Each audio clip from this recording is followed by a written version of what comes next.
Okay, good afternoon, everyone. Hello, hello. Welcome to the stream and, of course, Shrine Talk episode 42, featuring my guest today, Lairep. Hello, Lairep. How are you doing? Hello. Right, Hold on. I think I'm getting like double audio. Oh, you are?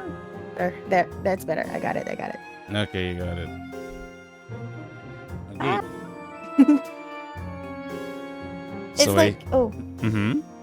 It's like so early for me to be up on a Saturday. Fair. Okay, so everyone, this is my guest for today, Lairep. Would you like to introduce yourself to the Foxtrots? Hello, Foxtrots. My name is Lairep, and I also stream on Twitch. Yeah, that's Let me me. give Lairep a shout out. I'm a potato right now. I like being a potato. It's fun. I see you. The last stream you were doing, it was the critically acclaimed MMO. Oop. Did you watch the job trailer? Hold on, I can't hear you. Oh. Heck. Hello? Yeah, can you hear me now? Hello? Oh, ow. Hello? Alright, can you hear me now? Okay, yes, hello. Oh. I see the last stream you were streaming was critically acclaimed MMO. Yeah, I was playing Final Fantasy XIV. I was trying to complete the latest patches. Because it's been like... We're almost to Dawn Trail, so I have to get ready. True. Dawn Trail is in like a month or a month and a week. Yeah. Did you pre-order? I did, of course. I did. Nice. Did you? Yeah, I did too. Okay, Getting did you ready get for the it collectors? Yeah, I did. No, I should probably get that too. I mean, it will help leveling Pictomancer and Viper ready for Dawn Trail. Will it? Then should I get it? Because I was planning on maining like Pictomancer. Well, yeah, you get like 30% more XP until you get to Endwalker level cap. So it should help. Oh, is it the earrings? Yeah, the earrings. Okay. How about for the collector's edition? You get like a mount, I believe a weapon transmog as well. A weapon glam. Yeah. I'll think about that one. Yeah, think about it. Okay, so as you guys can see, today's topic is character attachment versus character canon/lore. And in particular, just to address the elephant in the room, yes, this is regarding the age-old, quote-unquote, war between the love triangle, depending on how you see it, Cloud, Tifa, and Aerith in FF7. Like, this is not exactly something new in... I find it funny how Tifa's theme is playing right now on my Spotify. In a video game landscape, but it is definitely one of the more prominent and therefore problematic ones. But of course, before we get to the meat of the topic, as I always do, I want a little background setting for the whole talk. So I want to ask Lairep, like, outside of FF7 Rebirth, or, you know, the FF7 remake, what other games have you played where the story is pretty much highlighted or very relevant to the experience? A lot of games, actually, because I always play games that are very story oriented. I'm not really... How do I say this? I just like stories. So basically almost all of Final Fantasy, I've played that. Red Dead Redemption 2 is like one really, really good story game. Ooh, I agree. Yeah, right? And what other games are there? It's like, there's a lot, but there are I guess I'm blanking out right now. I mean, have you played Baldur's Gate 3? Yes. Why did I see. forget that I played Baldur's Gate? Have you played Dragon Age before? I have not. I'm planning on playing that. Oh, I highly recommend that you do. Okay. I think you I will think there's enjoy like it. 3. How many games are there? Currently there is 3: Dragon Age, Dragon Age 2, and Dragon Age Inquisition. And it has a very Mass Effect kind of thing where Mm-mm. all of your choices and events in one game will carry over to the next, all the way up until Inquisition. Oh, wait. What's Origins then? Origins is the first game. Oh, okay. Yeah. Have you I played guess Mass I'll Effect check it out. before? I've played the first one, but I didn't get to finish it. Okay, that's fair. But yeah, that is one really cool thing that not many games do nowadays, which I wish they did. In player-driven story narratives where our decisions as a player can affect key elements of the plot and whatnot, that actually carries over to the sequel, and that is just one of the like biggest appeals of Mass Effect trilogy. Oh. Yeah. And maybe I should play all of the games. Yeah, I highly recommend that you do, because it is really mind-blowing when you play like the final installment and you're like, oh wait, I did that in Mass Effect 1. Oh my god, it matters now? Ooh. Yeah. I love that because I love that in Baldur's Gate 3. Like, things you did in Act 1 had an effect in Act 3. Well, not all of it, but like, Some even as early as Act is 2. there. Yeah. It So is. it's like, it's really cool. Yes. That is why when Baldur's Gate 3 came out, a lot of people kind of compared it to Dragon Age, where literally something you did a few minutes ago, or a side quest that you thought was just a side quest, like, influences even the main story, which is really cool. Oh, I'm getting convinced to just play that now. I mean, I really highly recommend that you do. Yeah. Yeah. I will. Yeah. I'm gonna put that on my top of games that I'm gonna play next, because I'm still trying to catch up to the FF14. So yeah, we will have a lot of catching up to do with our respective games. I mean, there is Elden Ring's DLC literally a week before FF14. I can't keep up. I can barely do FF14. We cannot keep up, but we shall try. As for yours truly, I do agree. I also have a similar library. I have played just about every Final Fantasy game. I have also played the other Square Enix titles where the story is really like very central, quite literally, because Octopath Traveler 1 and 2 I have played. I mean, literally the game's story is about each individual character, which is really cool. Each individual character has their own story. A lot of people had some complaints about the first game because they compared it to like, oh, this is gonna be like FF6. No, it was not. Thankfully, I tempered my expectations, but people generally loved the second one because they kinda interconnected the characters, where it's not just, 8 single stories happening all at once. Like, they actually do tie in nicely. And I do. Played it yet. Well, when it goes on sale, you can try it out on Steam. Okay. And another game. Another game. I have played Red Dead 1 and 2 and a lot of Grand Theft Auto games, and I guess that is one fascinating thing. Like, I have always, like, Grand Theft Auto, outside of even like if we're talking just 3D, there's 3 Vice City, San Andreas, 4, 5, and then 6 coming out next year.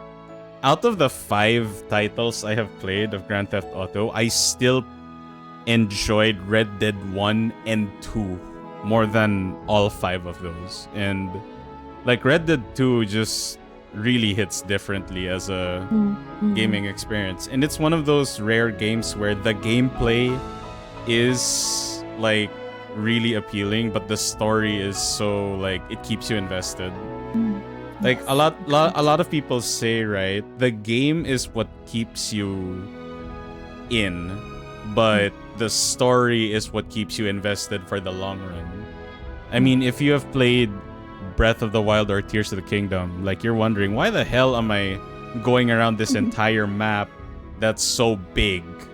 And why am I like toiling? And the goal is simple, like defeat Ganon, save Zelda. Like that singular objective makes everything you do like make sense.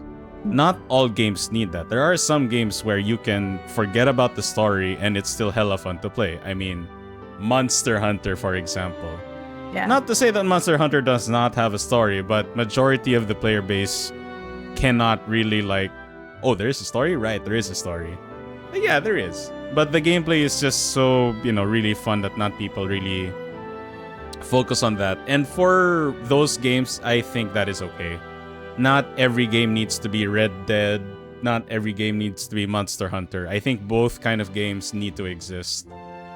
Like, games that are like story versus gameplay is like 70-30, 50-50, 30-70. I think those kind of games need to coexist. Okay. Next question. We are slowly... oops. We are slowly getting there. So we're not... there you go. Okay, slowly getting there. So, I want to focus on more like Final Fantasy titles. So, of course, other than Final Fantasy 14, duh. Have you played other like FF games? And if you have, like, well, you did mention earlier like you have played practically all, but I want you to enumerate like your top 3 or 5, whichever is easier. That's okay. Should be an easy list for top 5, maybe. My first one would be FF9. Ooh, I think that's the top. Nice. It's tied with FF14, but I think there's a recency bias with FF14, but I'm not sure. But I love both, like, a lot. Third would be... Wait, that's hard. Because, like, recently, because of what's going on with Final Fantasy VII, it's kind of rising to the top of my favorites. It didn't used to be before. I might be kicking out something on the top 5. But, okay, top 3, definitely, probably 10. So 9, okay. 14. 9, 14, and 10. 10. Okay. 8, I have a lot of things to say about 8, but it's still one of my favorites, probably because it's my very first Final Fantasy. So I have a lot of things to say about that one. Wait, how many did I say already? Like 4 or 5, but that's okay. 4. Alright. I think that's good. 6. Me personally, my top 3, just to limit to like top 3 outside of like FF7 and 14. My number 1 for sure, oddly enough, just because of the... Like, I have not been so invested in characters ever until like 16. Like, 16? Yes. Like, FF16, I do not care what the haters say. Like, FF16 is a Final Fantasy game. And what really sold me on FF16 is how just about every character Clive interacts with, they are very compelling as characters. And Clive alone breaks a lot of common FF tropes. He is arguably the oldest Final Fantasy protagonist we have ever taken control of. And his relationship with Jill is not ambiguous or loosely or up to open interpretation as other characters. I mean, you look at like what people regale as like the best in the franchise, which is either like 7 or 10. But let's go with 10. Tidus or Tidus and Yuna. Like, there is like, he at the start you're like, yeah, he likes her, and she like kind of likes Titus or Titus, but for different reasons. And again, you're gonna love this one because I think you'll remember this. At the ending, minor spoiler alert, the ending of FF10 is very different in the Japanese version. And I mean very different because the message is very, very, very, like, not even remotely similar. Like, in the English version, Yuna says to Titus, I love you. Straight up, I love you. In Japanese, she says arigato, which is thank you. And I'm like, oh my god. Wait a minute. whoa. Like, wait a minute. Yeah, it's not even remotely similar. I have nothing against it, but I'm like, shit, this is a potential problem. I'm like, so is it really a friend zone, or did Yuna, like, actually confess? And of course, with 10-2, you kind of get the answer, like, no, she loves him. Definitely loves him. Like, there is no way Yuna did everything she did in 10-2 for a thank you. Like, I doubt it. But yeah. The ending of FF10, the difference in English, I love you. You can hear it. The subtitles are even there. I love you. Yeah. In Japanese, arigato. I'm like, wow, not even ski or something? No, thank you. I'm like, oh my god. Oh my god. Wait a minute. Wait, did we talk about this before? I feel I've just seen this discourse on Twitter, I think like a week ago maybe, when they were saying that arigato also meant I love you in English. And I was like, where are you guys getting that? Is that where they got that? Like, I honestly have no clue where they got that. But again, like, if we're just speaking on literal translation, arigato literally means thank you. So I do not know what kind of mental gymnastics people are doing to, like, no, she said I love you in Japanese. I'm like, I want you to go to Japan or try to, like, mingle with some Japanese guy or chick that you like.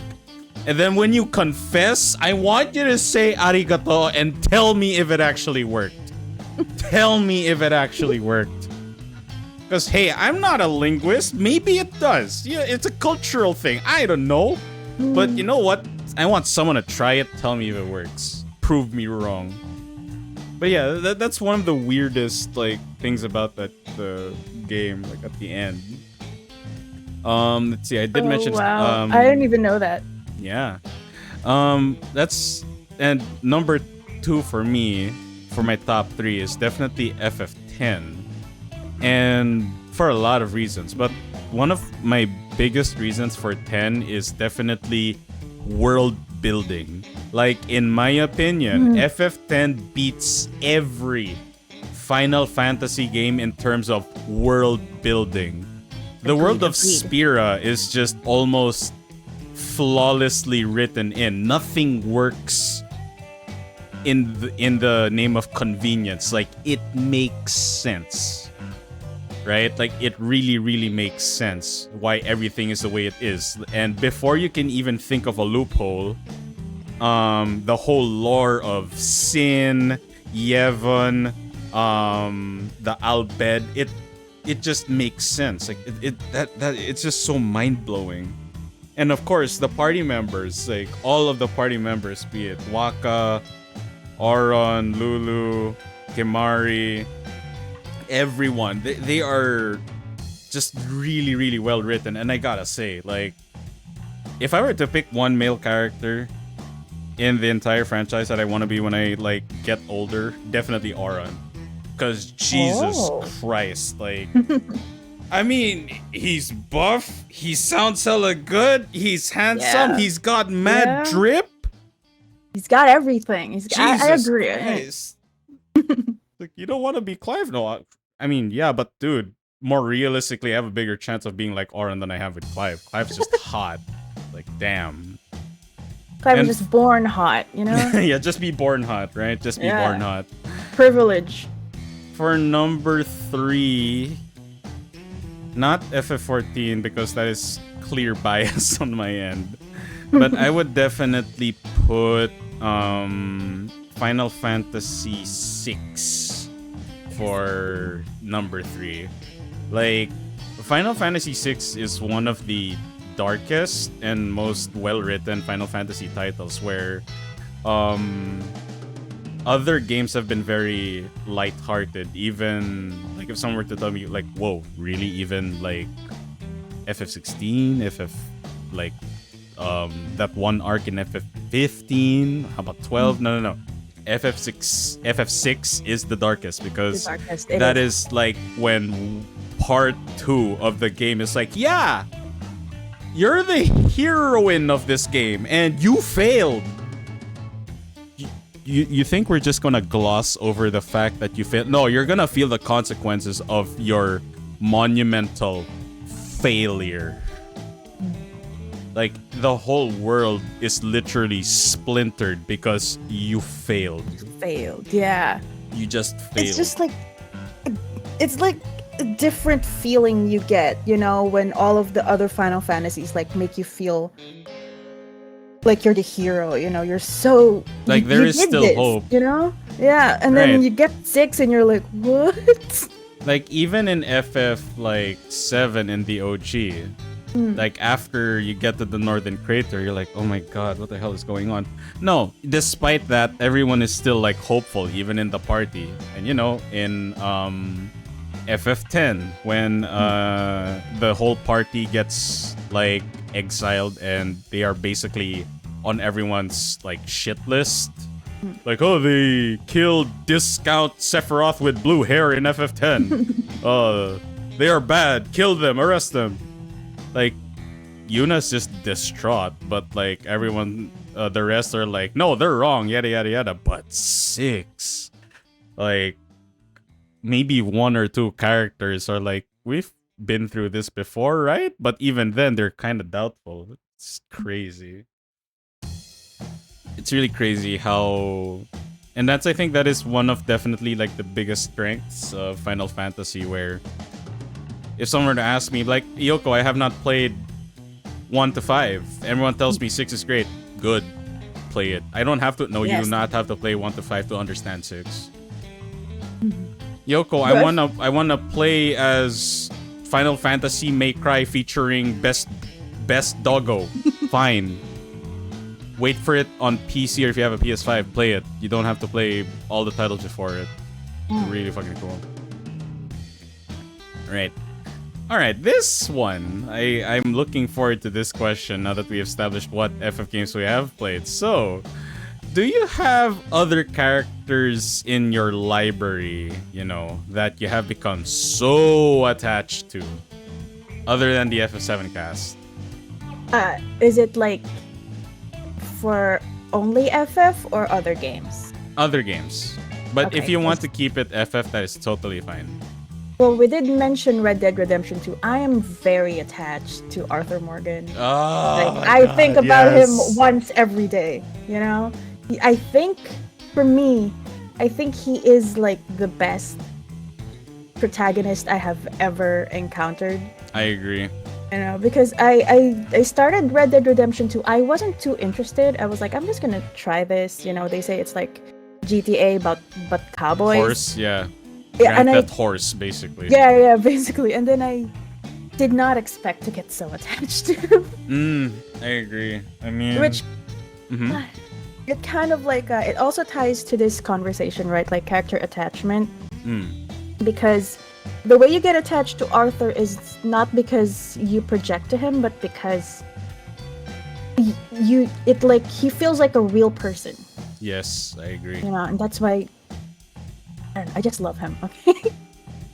And then for other Final Fantasy, for non-Final Fantasy, there's also 9S of Nier.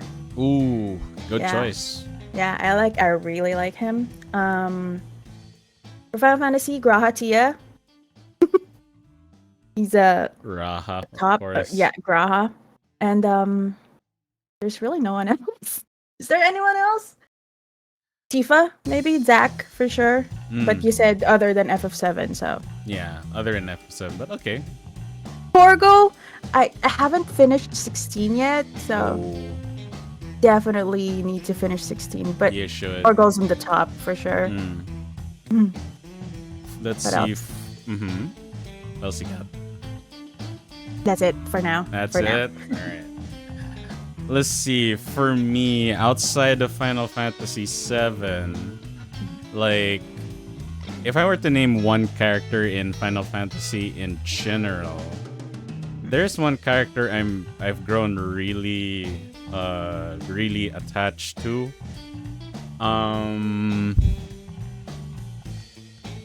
Just within the Final Fantasy franchise, I would definitely have to say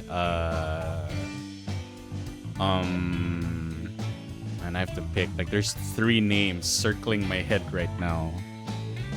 If I had to pick one, it would probably be I gotta say Emmett Silk. I gotta say Emmett Silk. Like, Good choice. if there's one common trope nowadays that video games have been trying to adapt and other forms of media, it's the sympathetic villain.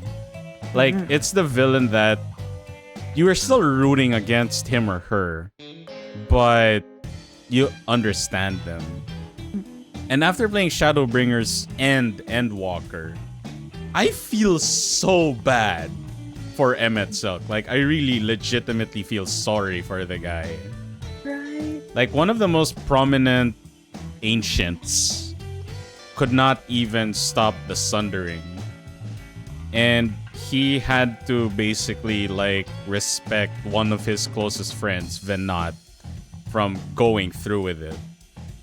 And what he did in Shadowbringers kinda, like, just kind of spits in the face of what she did. And of course, throughout the events of Endwalker, he kind of redeems himself. But yeah, it's just interesting seeing a character like that unfold in 2 expansions, mind you. 2 expansions. Jesus.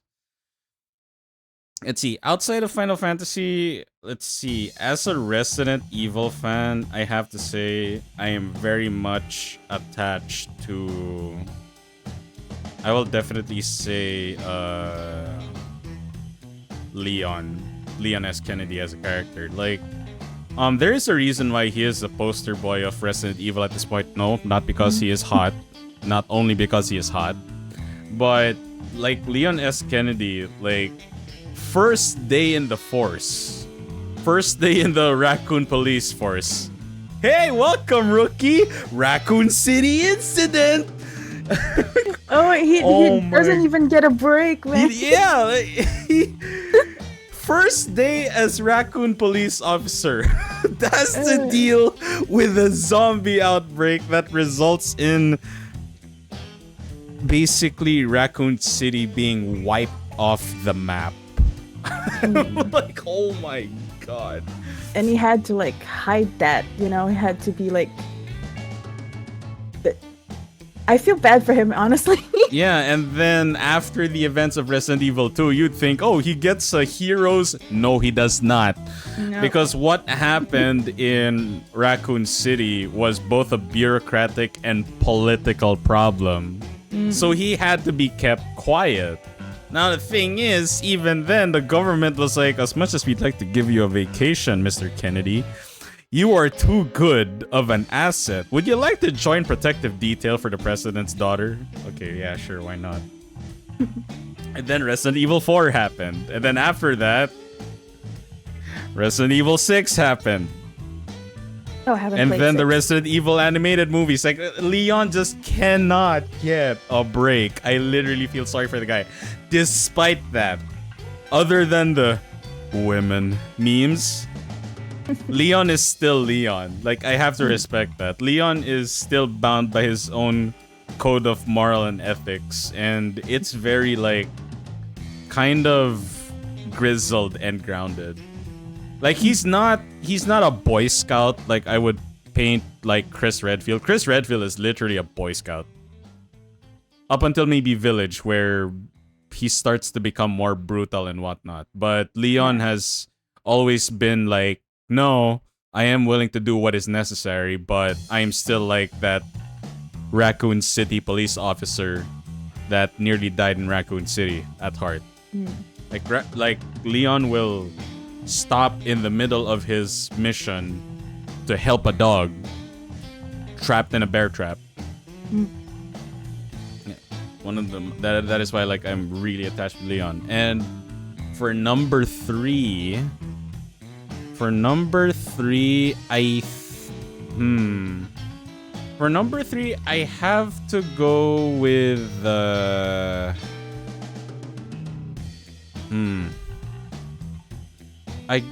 shit. Like, man, I played a lot of games. My God, picking one is not easy. Okay, I will kind of break my own rule here. But I don't know, like, for a female character in a JRPG, Tifa is definitely not the simplest. And, like, she's just really, really, like, special for an RPG character. And especially for a female character who's not the main protagonist. Like, across FF, we've only had 2 games where the main protagonist is female, and that's Terra from 6 and Lightning from 13. And hilariously, their romantic relationship is not even the most important part of their character. Yep. But like for other titles, like especially most titles from 7 onwards, like if not romantic, at least the close relationship of main male protagonist and female protagonist is very emphasized. 7, 8, 9, 10, 12, 15, and 16 no different. 16 may be less, but it's not like Jill and Clive's relationship is thrown in the background. Not exactly. It's not highlighted, but it does play into like the story and narrative quite significantly. So yeah. Well, yeah, there you go. Like me and Lairep are attached not just to one specific character, but we have for a lot of the games we have been playing, and that just really goes to show that, you know, video games can do that to you. Like, it's not just like, it's just a game. Yeah, it is just a game until suddenly you meet a character and you're like, I've only met this character, but if anything happens to them, I will kill whoever does that and then kill And kill everyone else. Yep. Yeah, kill everyone Me, else. basically, for many characters. Many, yeah. Same. I can relate to that. Okay, next question. Next question. Ooh. So, have you ever disagreed with a game's canon or portrayal? Or a character canon? Have I? Yeah. Usually when I play games and with the canon portrayal of characters, I usually just kind of take what I see.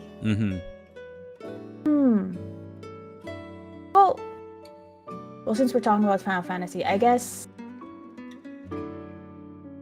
Cloud. Oh, okay. But it's still arguable if it's a canon portrayal or if it's like On purpose? official portrayal, quote unquote.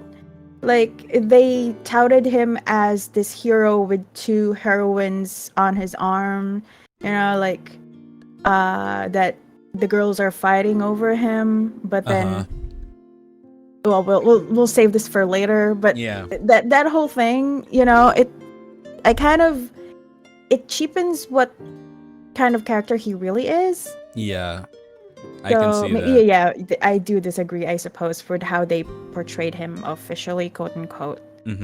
But like for canon, I guess it's okay. Like, now, you know, I've played the game, so I know. I've also read the novellas, so I'm like, okay, I know how it is now. But like, when they portray him in like merch and stuff, sometimes, yeah, I don't agree with that. Okay. I'm trying to think of another one, but I usually just take like what they show me, I'm just like, oh, that's how it is. Okay, because I'm absorbing the story. So Okay. like, even if it's like controversial, perhaps, I'd still be like, oh, okay, well, this is the kind of story they wanna, they wanna tell me. So I'll just take it as it is. You know what I mean? You know what I mean? Oh yeah, Does that absolutely. make I sense? Yeah. agree. Yeah, it is. Yeah. Wow, civility in 2024 over the internet. Shocker. Oh wow, we agree. Oh. Or we disagree. That's cool. Mm. Okay, this question for me like kind of hits hard because Mm.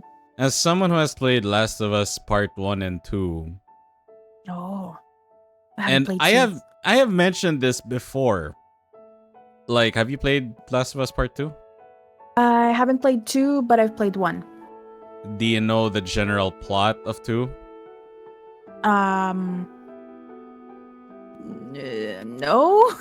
Okay, I'll try to keep it as spoiler free as possible. Okay, okay. Okay. But basically in part 2, Mm. like the one character is basically killed. And the thing is, Oh. I have no issues how or like yeah, this character is dead and I'm just like, no. This character after what they did, it is very hard. Yeah, it is. Like, well, after what they did in part 1, no, they had it coming. I saw this shit coming. It was too brutal. Like, no. They also deserved that. Fair. But the Oh. events leading to that is what pissed me off. Because they painted this character as like an overly obsessed, protective son of a bitch who will do whatever it takes to survive. Like, they will trick people into thinking he needs help, ambush them, maybe even kill them for resources. No, he is that ruthless. And in part 1, they humanized them because they're like, yeah, he's this character is an anti-hero, but they have like a soft side to them. I'm like, you know what? That's fine. The way they did that was not even forced. But you're telling me you take an established character. Like, I know that this fucker is overprotective, obsessed, like he will not trust people he does not know, and he will point a gun at them while he is deciding if, like, yeah, I can trust you. So you're telling me that you paint that character like that, and then in part 2, this is where I hyperbole a bit. You're telling me that this person just decides to like, yeah, this is my, this is his name, this is my name, this is our license, this is our address, this is our credit card 16 digits and the 3 numbers on the back. Really?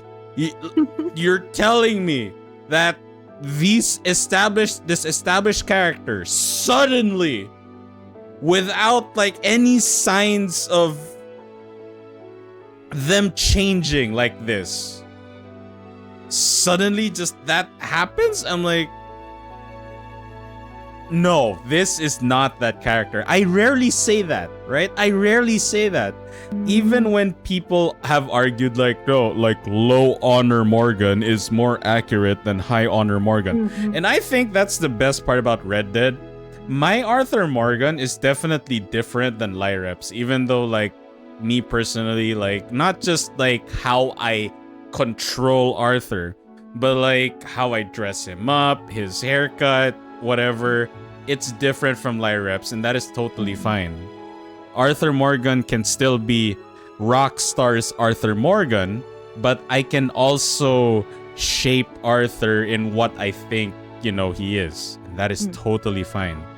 But in something that is very rigid, as this character in Last of Us, if you are going to convince me, and you'll find this quite interesting, Lairep, if you painted Arthur as, no, he is a guy who hates what he's doing, but he has to do it, but he's a good character at heart, even though he knows that is a fucking lie, cowpoke.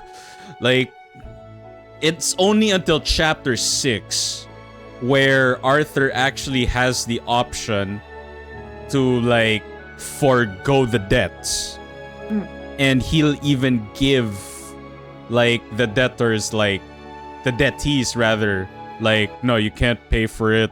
Not only do you not need to pay for it here, I don't need this money, you can have it.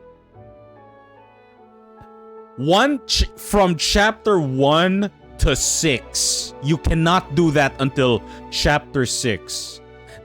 Rockstar took the time to convince you that it takes 5 really long ass chapters for Arthur to actually demonstrate how good of a character he has. Oh, Yeah, he it's is. Yeah. Even though, like, but my player freedom. That's the thing. As much as Rockstar wants that, they still need to frame it properly. Because could you imagine how weird it would be, like, in chapter 2 when you hit Horseshoe Overlook and Strauss is like, oh yes, Herr Morgan, can you ask these 3 people, brutally beat them up for money because, you know, you're the enforcer of this group. You're Vanderlyn's right-hand man. And, you know, everyone is very scared of Arthur. Even Micah is intimidated by Arthur because he's just that ruthless. And then chapter 2, oh, it's okay. Like, you can't pay us, alright? You can keep the money. Like, that's so weird.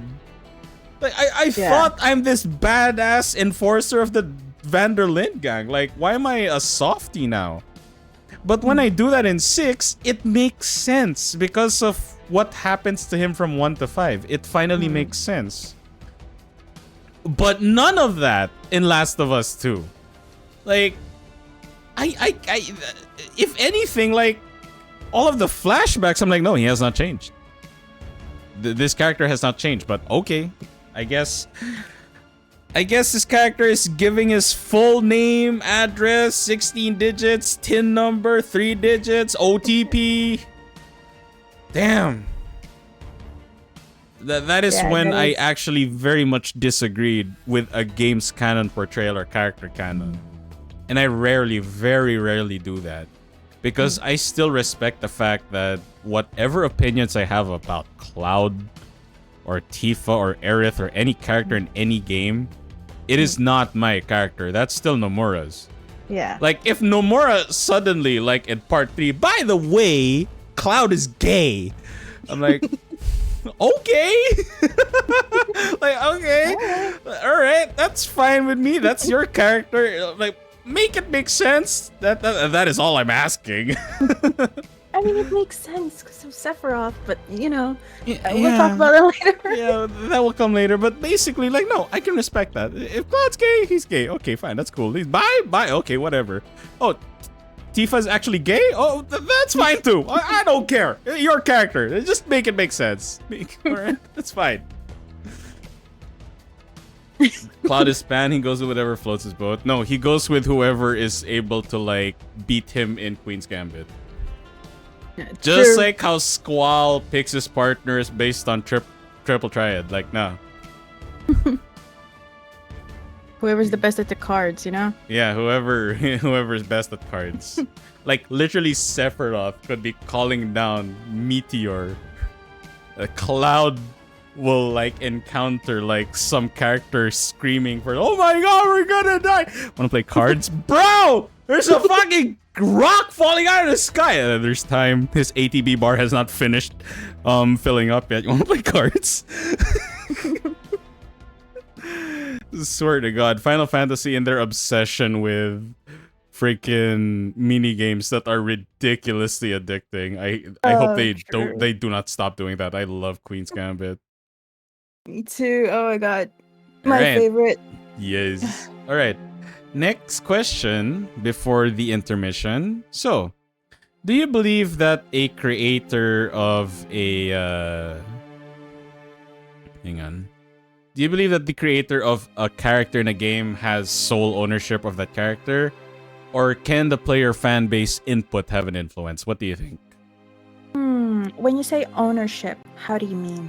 Like, basically, when I mean ownership, I mean quite literally that whatever changes or what is established on a character is irrefutable. Like they have the only say. Yeah, they have the only say. Do you believe that? Hmm. Let me think on that, because Hmm. it's. Mm, Yeah, it is not an easy question, but I think this is yeah. very important for the meat, which we will Yeah, encounter for for part sure. 2.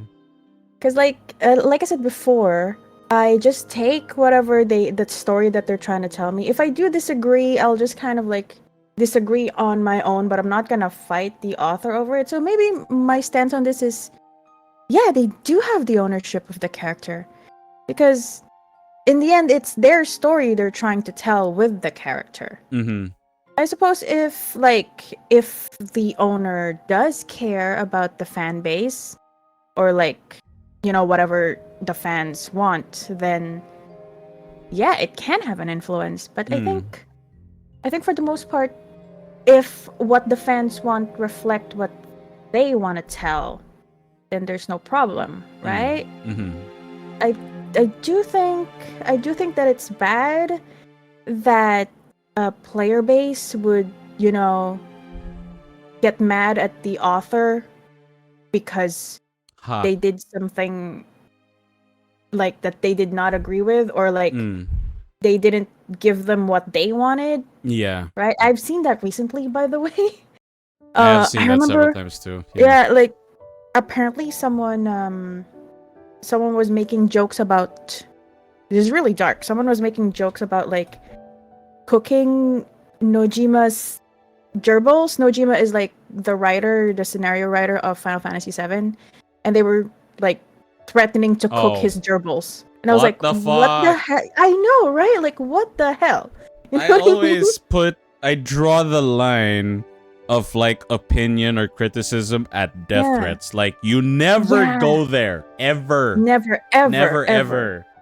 Look, as Right? much Like, as I demonstrated how much I disagree with how Naughty Dog mm, handled that character in mm, Last of Us Part 2, I'm like, I wasn't sending death threats because I'm like, no, I respect the fact that no, even though it lacks proper like writing and it feels a bit cheap and contrived, like it's their mm. character. Yeah. It's At the end their of the day. character, not mine. I can only like disagree with like no, that you can depict that character that way, but you Mm, could have done it better. Like I yeah. said, I wasn't complaining, oh, too brutal. No. I do not think Mhm. so. Oh, they died. Yeah, so what? I saw it coming. They deserved it. Mm. But yeah, like I have limits, and my limit is I never go to that line, anywhere close to the line of death threats. I will illustrate an example that not many people know. As a Metal Gear Solid fan, and no, it's not Raiden, it's weirder. The only reason why Kojima was even involved in Metal Gear Solid 2, right? He wanted initially to have the team, like take the franchise, take the IP, let them cook. Yeah, Metal just let Gear, them cook. yeah, just let them cook. The writers and the directors were sent death threats. Oh my Kojima God. had to step in just to shut them up. And I'm like, guys, like, I get it, but why? Like, why? Yeah. Like, what for? Like, You know? like, I mean, if Kojima is confident in his writing team, are you really gonna tell him no or not? Hmm. Like, it just baffles me. Like, I really hate how, like the internet nowadays, like it can be anime, video games, movies, films, TV series, whatnot. I disagree. Death threat. Like, what? Why? Like, I remember years back. This was years back. If I recall, it was Bleach. It was definitely Bleach. Oh, wait. I think I know what you're gonna say. Okay, go Yes! on. Main protagonist, like, finally got the romantic interest, and people were like, fuck you! It should have been this character! And I'm just like, Yeah, I remember. look, I agree that it should have been the other character because they kind of had better chemistry, but you know what? It's not our character. Exactly. Like, It's not our story to tell. it's not our story to tell. We are practically bystanders. bystanders here, and I want to illustrate one thing. Do you know what's a very good example of how a fan base can actually corrupt an IP in the worst way possible? I'll give you a hint. It is a TV show, not a game, but it's a TV show. A TV show? Yeah. Nope, nothing's. Rick and Morty. Oh, wait. Yeah, okay. Okay, I get it. Yeah, for real. Yes, I've watched several like videos and essays about it, and like it really did open my eyes to the point where, wow, they are right. Like, you know that meme about you need high IQ, yada yada yada. Smartest, yeah, that kind of thing. And I'm like, that is not the writer's like fault completely. They believed in their hype and kind of became almost a slave to the hype of the fan base, because not once did anyone infer that Rick is the smartest man in the universe. But in one season, you would hear that line over and over and over again.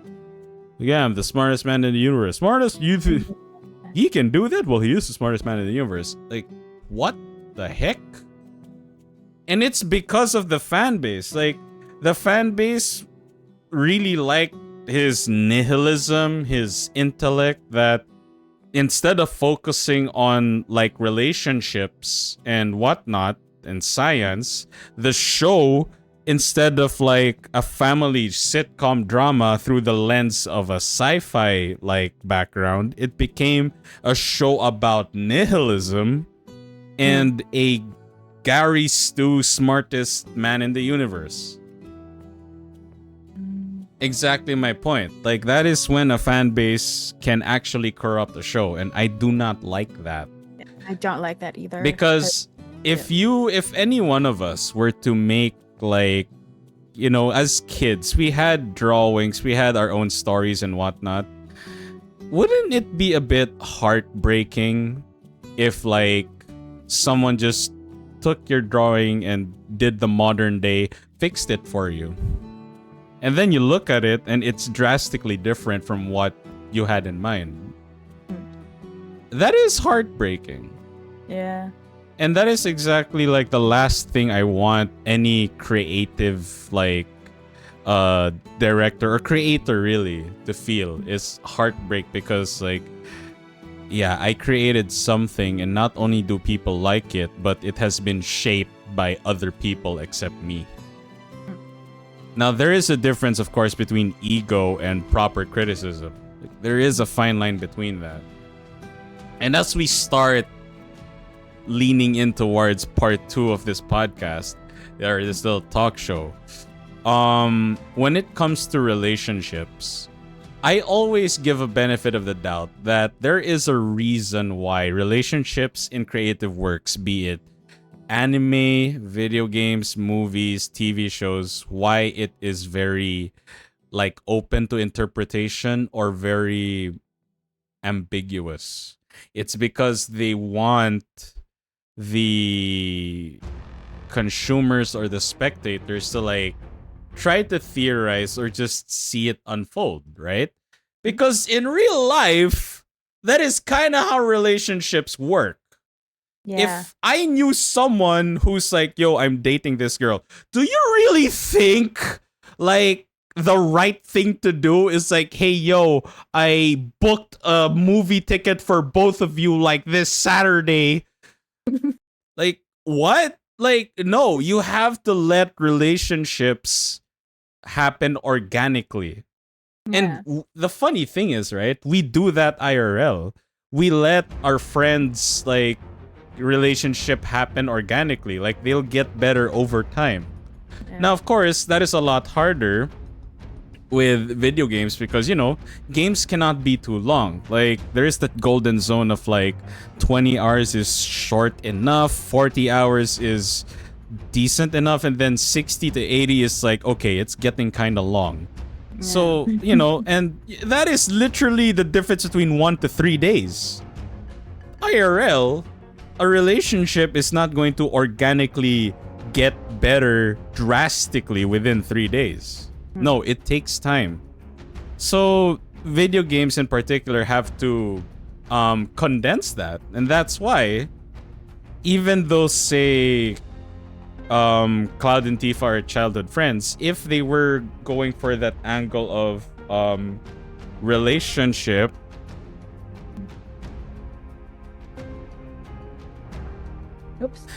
even if like they are childhood friends, if Nomura wanted to go like, yeah, they are the pairing, he cannot just like, yeah, they love each other. And I'm like, okay, where is the evidence though? Like, did they ever like show that properly? Like, not just implications, right? Because there can be, yeah, Cloud did this for her as a kid. Like, yeah, as a kid. Like, there is a bit of like appeal to that and attraction, but you know, that's not exactly a relationship yet. That's attraction. Yeah. So where does it come into everything? And that's where we will that is what we will tackle in a few minutes. Like, we will be taking a quick 5 to 10 minute intermission break and whatnot while we prepare for part 2. But yeah, so far, what have you been working on in Rebirth? Have you been working on platinuming the game or just other stuff? I've just been like replaying it a little bit in Japanese, but that's it because I haven't had the time. So, what else have I been? Yeah, that's it. Actually, I do want to try to platinum it, but I don't think I can do that. I've been like, helping my brother do that. Wait, they did it? I need to finish. I already finished all of the gold saucer Queen's Gambit challenges. The last one is a major pain. Yeah. The only thing left for me to clear really are the Chadley VR battles. That's literally it. And I checked the list. We have just 4 gauntlets to finish, then platinum trophy. That's amazing. I can't. There are just some mini games that I don't want to replay ever, and then I don't know. Yeah, I understand that. I gotta say though, this is a very interesting strategy from Square Enix, where they will be aggressively pursuing multi-platform releases. And I think this is good because I mentioned this before. By the time and Vactos, I'm glad you're enjoying this stream. Welcome. And thank you again also for the follow. By the time part 3 is teased or we get a trailer, part 2 would have released on PC. And from someone who has played part 1 and part 2, yeah, I did double dip on PS4, PS5, and eventually PC. I think people will love it.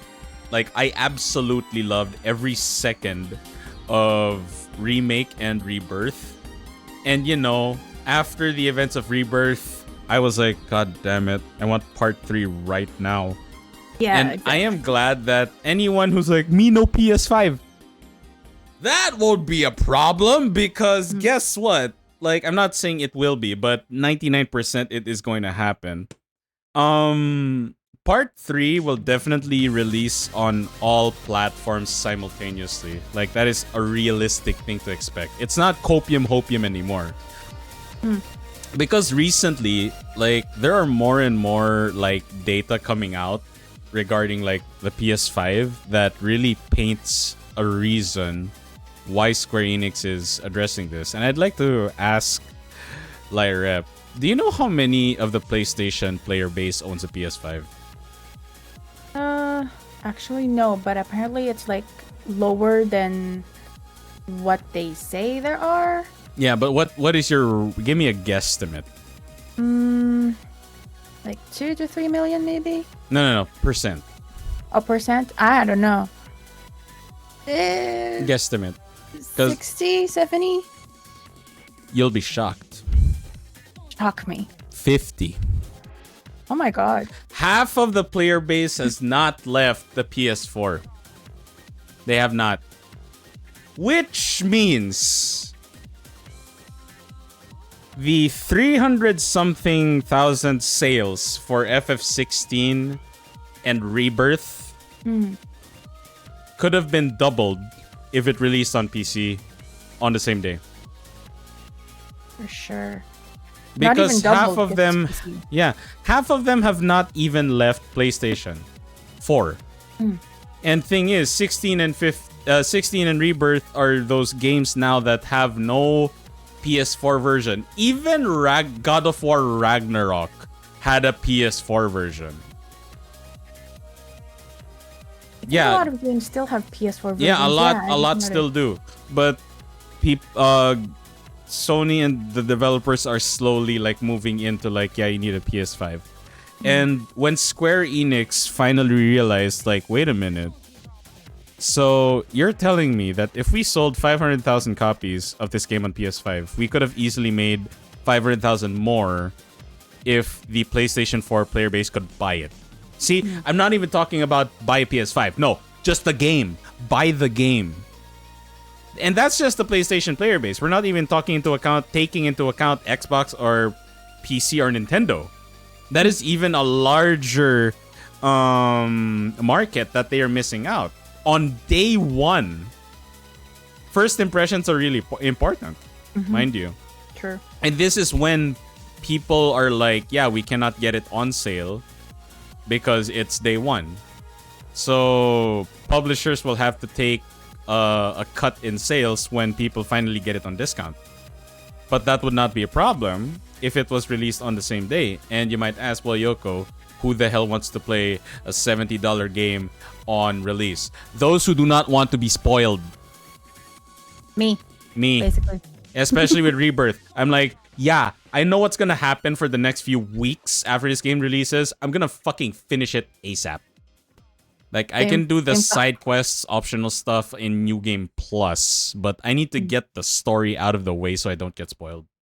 In my opinion, not releasing it in PC leads to people just want to watch their favorite content creator, yada yada yada. Yeah. Because they don't have a PS5. And I think more and more developers are going to do this. They're not going to have Sony publish for them. They're gonna have bigger like companies do it for them, like video game companies that double as developers. So you think of the likes of, say, Bamco, Arxis, Capcom, because you're wondering, like, wait, how does that work? You think of Souls games, right? There is a reason why Bandai Namco has been publishing for them. There is a reason why Bloodborne has not escaped PlayStation 3 or 4. Because Sony still owns Bloodborne. The IP, The IP. Meanwhile, every other Souls games, Dark Souls 1 to 3, Sekiro, Elden Ring, that is owned by FromSoft and Bamco. So they are allowed. Just watch Capcom's SF6 was huge release. Exactly my point. Like Street Fighter 6 on launch, one of the biggest fighting game releases for modern era, had cross-play on launch. So literally every streamer that wanted to play with his audience had no worries like, oh, I can't play with you because you're on PlayStation and I'm on PC or vice versa. No, there was just cross-platform. Cross-platform is currently the big word being thrown around. And I agree, Valclos, that it is a must. Like, in the video games industry, I think the top two priorities, number one, even more so than crossplay in my opinion, Valclos, upscaling. I think upscaling technology, it should be prioritized right now because in theory, it will make games smaller in size already. Like, try to render something by default low res into high res instead.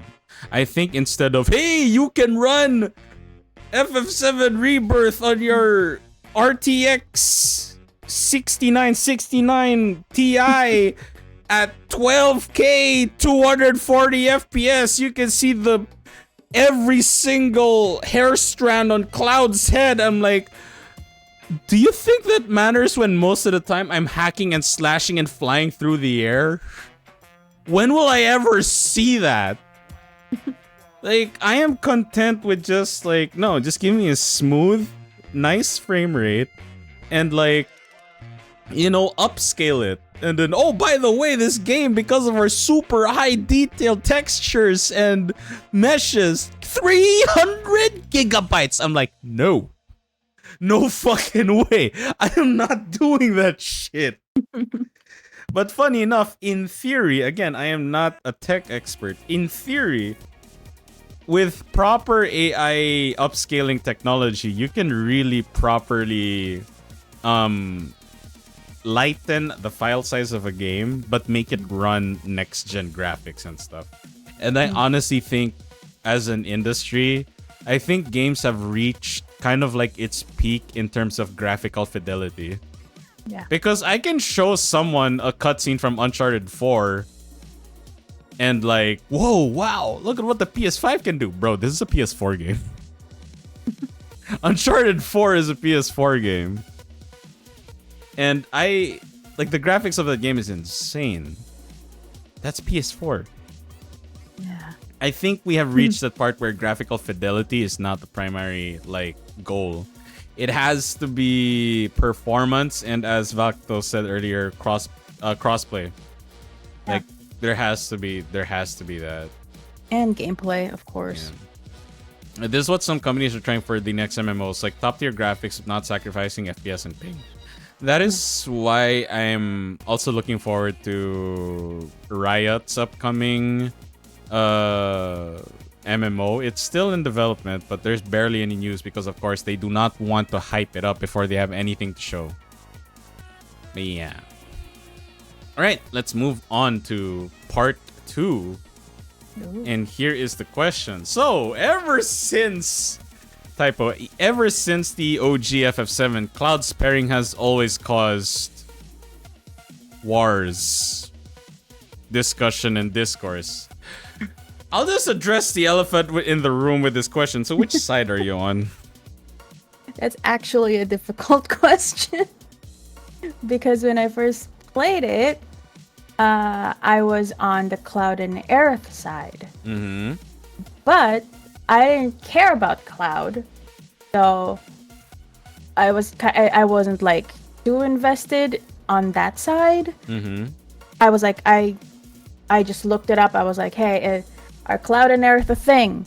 And the search says, oh yeah, you know, here are some essays that say, yes, they are a thing. And I'm like, oh, okay, I'm done. All right. And then I leave, you know, and then I come back, you know, they release new stuff every time. Crisis Core happened. I was like, wait a minute, I thought Cloud and Aerith was a thing. And so, so that changed. And I think now I am obviously on the Cloud and Tifa and Zack and Aerith side. Mm-hmm. But I do see why people are still on the Cloud and Aerith side. But after Rebirth, it's kind of like really... I think it's clear-cut where it is. Yeah. So, yeah. Like, if we were counting how many nails are needed on the coffin out of 4, Rebirth is basically all 3. The last one is going to be nailed down on part 3, which I have dubbed, I'm gonna call it now, Remake, Rebirth. The last one's gonna be Reunion. It has to be Reunion. But they already used it. That's what I'm calling it. We'll see. Okay. Reunion or Revelation, but that's yeah. Me personally, I have always been on the side of Cloud and Tifa, and for very simple reasons. Highlighted more so with Remake because we have actual voice acting and character animations and whatnot.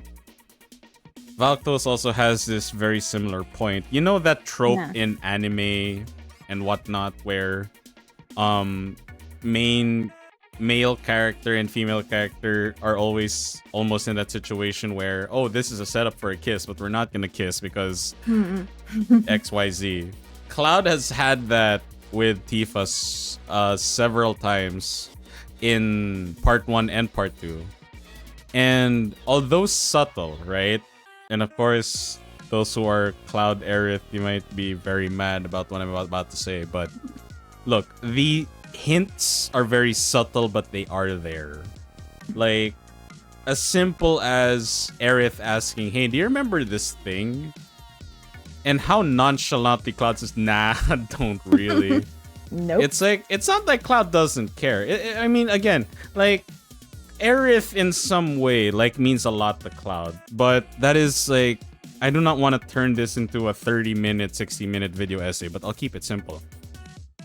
You guys have to understand, especially Cloud and Aerith fans, you guys have to understand that Cloud is not just PTSD soldier. No. Literally a part of him, somebody else is living inside of him. A part of him is not Cloud. And it is more so implied in Rebirth because so many times as Cloud said, I don't even know who I am anymore. That is not just like, I don't know who Cloud is. No, he doesn't even know who he is, period. Am I Cloud Strife? Or, of course, they're not going to say it because they will show it in part 3. But basically, for those who played the OG, it's basically, am I Cloud Strife or Zack Fair? Because in Crisis Core, remember, these words, although in my opinion not malicious, what Zack said to Cloud in the end left a scar that has not healed and has only festered ever since Cloud met Aerith. And these are the words, you are my living legacy. Living legacy.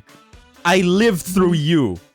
And the thing is, Cloud and Zack are his best buds.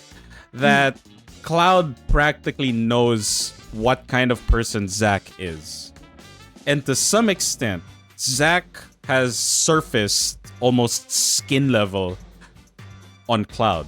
Like, any times where Cloud acts like, yeah, I'm soldier, first class, that is not something Cloud would say, because if you look at his childhood, Cloud is very shy. He's very cold. He keeps to himself, kind of like an introvert, whereas Zack is an extrovert. He talks a lot. He, you know, tries to be buddy-buddy with every person that he meets. Cloud is not like that. Yeah. The only reason why we see hints of that is because sometimes the Zack Fair in Cloud will, you know, surface. One simple scene teased this in Remake, not in Rebirth, Remake. In the bombing mission, when Cloud does a really cool, like, front flip as the bridge is collapsing and Jessie says, nice moves, Cloud would not smirk. He'd say, whatever. Cloud is cold. To him, it's just, yeah, whatever. It's just another Tuesday. Okay. But the way he smirked, I'm like, no, that is a Zack Fair thing. And in Rebirth, they show that so many times. They show the Zack side of Cloud. So, whenever, like, Cloud talks to Tifa, it's like Zack takes a back seat. That is how strong, like, Cloud's connection and bond with Tifa is. Like, oh my god, I'm so sorry, I could not remember. Like, he feels bad that he could not remember. But with Aerith, it's like, nah, I can't remember. Again, not like he does not care. But, again, like, why should he care about Aerith as much as he does Tifa? Not like I'm saying he cannot or he should not, but I'm literally asking, like, why? If he were, he'd need almost the same amount of time that Zack has had to bond with Aerith, but clearly he does not. Now, I am not ruling out the possibility maybe Nomura will, like, flip the switch. Ha! It was Cloud Aerith all along! Look, even if he does that, I just want it to make sense. Alright? Because right now, it does not make enough sense. There are hints, there are reasons for it, but it's pointing more towards Cloud and Tifa. But, again, I just want to state it now. Right? If Nomura decides to go with Cloud Aerith, I'm okay with it. My only caveat really is, make it make sense. That is really all I'm asking. Even as a Cloud Tifa fan, I'll accept it. I'll take the L, but make it make sense. That is all I'm asking, because you have a pairing that already makes sense. If Nomura's gonna tell me no, this makes more sense, then make it make sense. I will respect your decision. Make it make sense. That is all I'm asking. But yeah, like, just to put a bow on this question, like, I am on the Cloud Tifa side because there's not only is it like it does look cuter and more appealing, right? They're dynamic, but there is just so much clear-cut evidence that, yeah, Cloud's pairing is with Tifa. It's too clear, actually. Yeah, I mean, if we want to make the most obvious, like, evidence from Rebirth alone, they're like, oh, that's the OG, that's the remake, not Rebirth. Okay, fine, let's stick to Rebirth then. Gold Saucer. You go to every Max romance relationship. It's all over YouTube if you guys want to watch it. The most intimate out of the 3 female characters, Aerith, Yuffie, and Tifa, is Tifa. Yep. I'm not And even when being you say intimate, like, I really mean objectively intimate. I'm not, but this is also romantic. No, that's not what I'm talking about. I'm not saying what he did to Aerith is not romantic. I'm not saying that what he did to Yuffie is, or what Yuffie did to him is not romantic. No, I'm not saying that. I'm saying objectively intimate. Like, no, that is clear cut. yeah, Very intimate. What Cloud and Tifa had in Gold Saucer. But again, if Nomura flips it, okay, I'll surrender. Just make it make sense. That is literally all I'm asking. Because I'm really sick and tired of people, like, being so focused on their opinion on the pairing that people are willing to lie through their teeth. And suddenly they are Japanese linguists that know how to speak Japanese more than native Japanese speakers. Damn. Oh my god, you're triggering me. You're triggering me. I know. Okay, so kind of like to bounce off the previous part where I ended. So, if part 3 paired Cloud with someone else than you expected, so, you know, how would you feel and how would you react?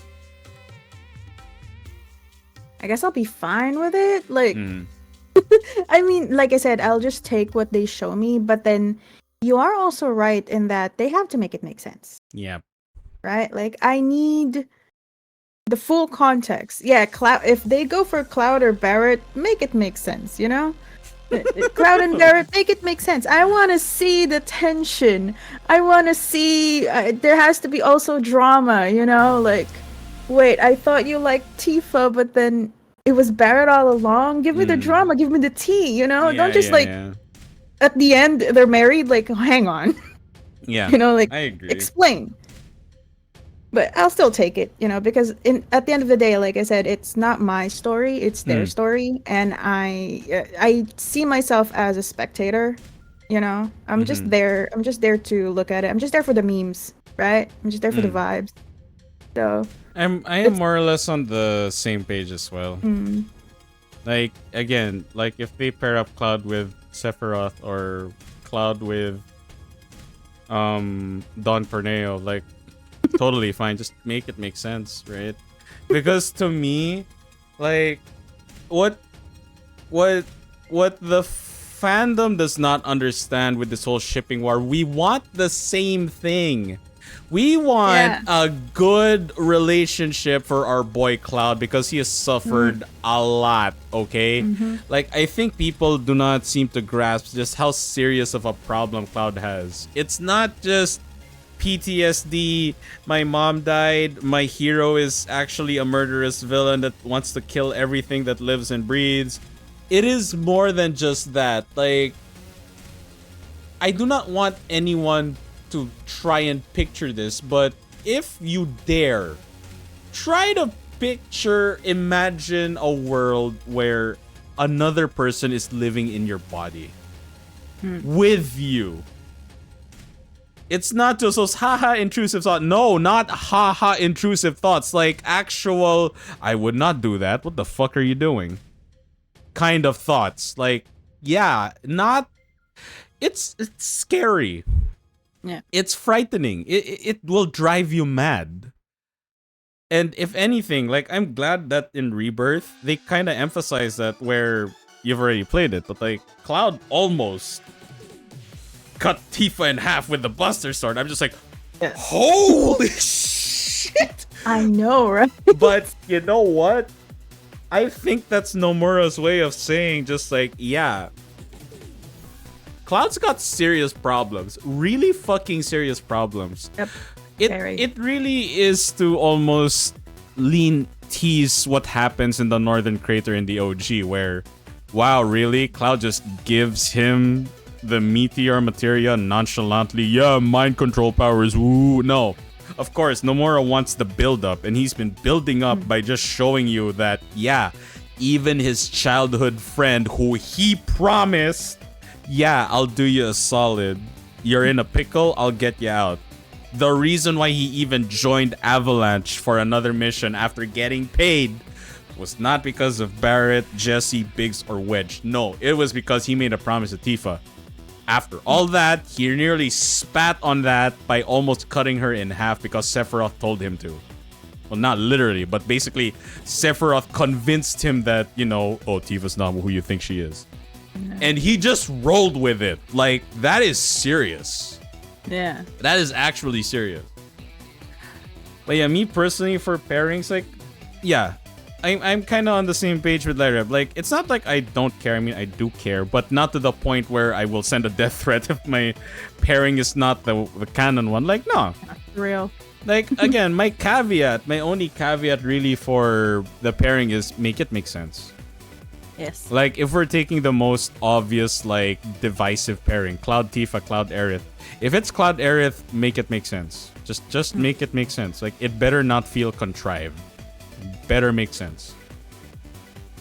And especially of course, with Zack involved. Yes, like, especially with Zack involved, because like so many things about it. Yeah, like I can already theorize what kind of canon they'd have to end up with Zack for that to happen. But man, I'm gonna feel so bad for Zack.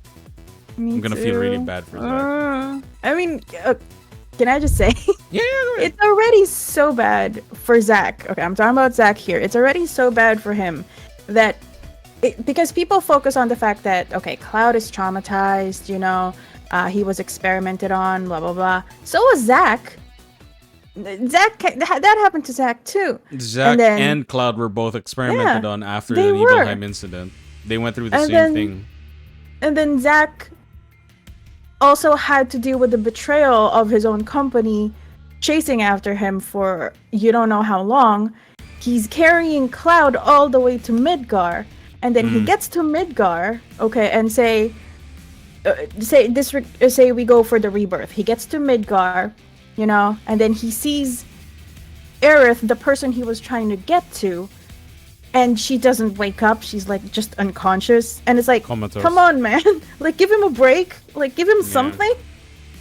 Like he's got nothing so far, and then by the end of Rebirth, spoiler alert, there's still nothing. There's still nothing.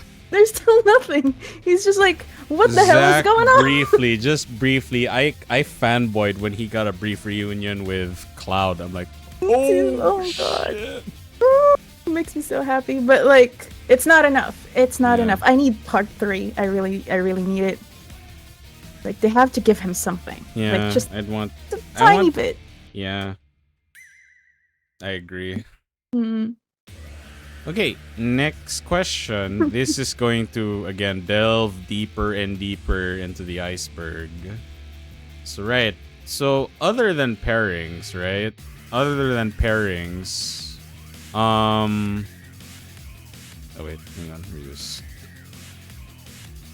Let me just adjust this. Okay. So, other than pairings, are you aware of other arguments, even just in FF alone, that people have had that does involve characters in their lore canon? One thing that comes to mind is FF14. Mm-hmm. You mentioned Emmett Selk. Like a lot of people have had arguments about him, and you're probably aware of this, Ben. Like how do I explain this?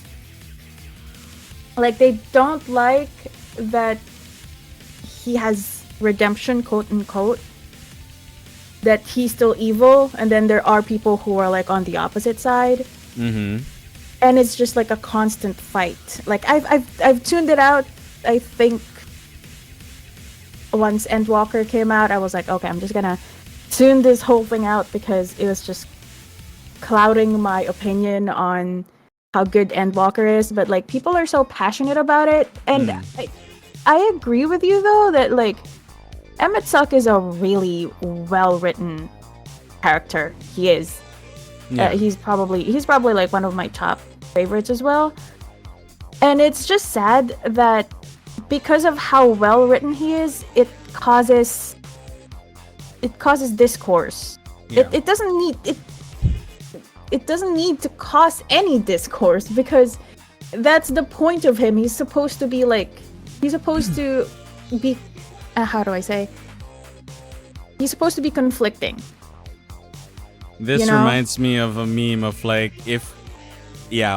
worshipping the character ruins the point of the character kind of group. Yeah. That is basically. definitely like whenever I hear people say, "Oh man, I just want to be like Walter White," I'm like, "Are you sure you want to be like Walter White?"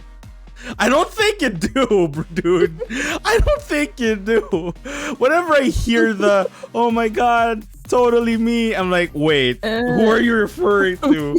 Because depending on who you're referring to, you might want to think thrice, not twice, thrice about what you are implying.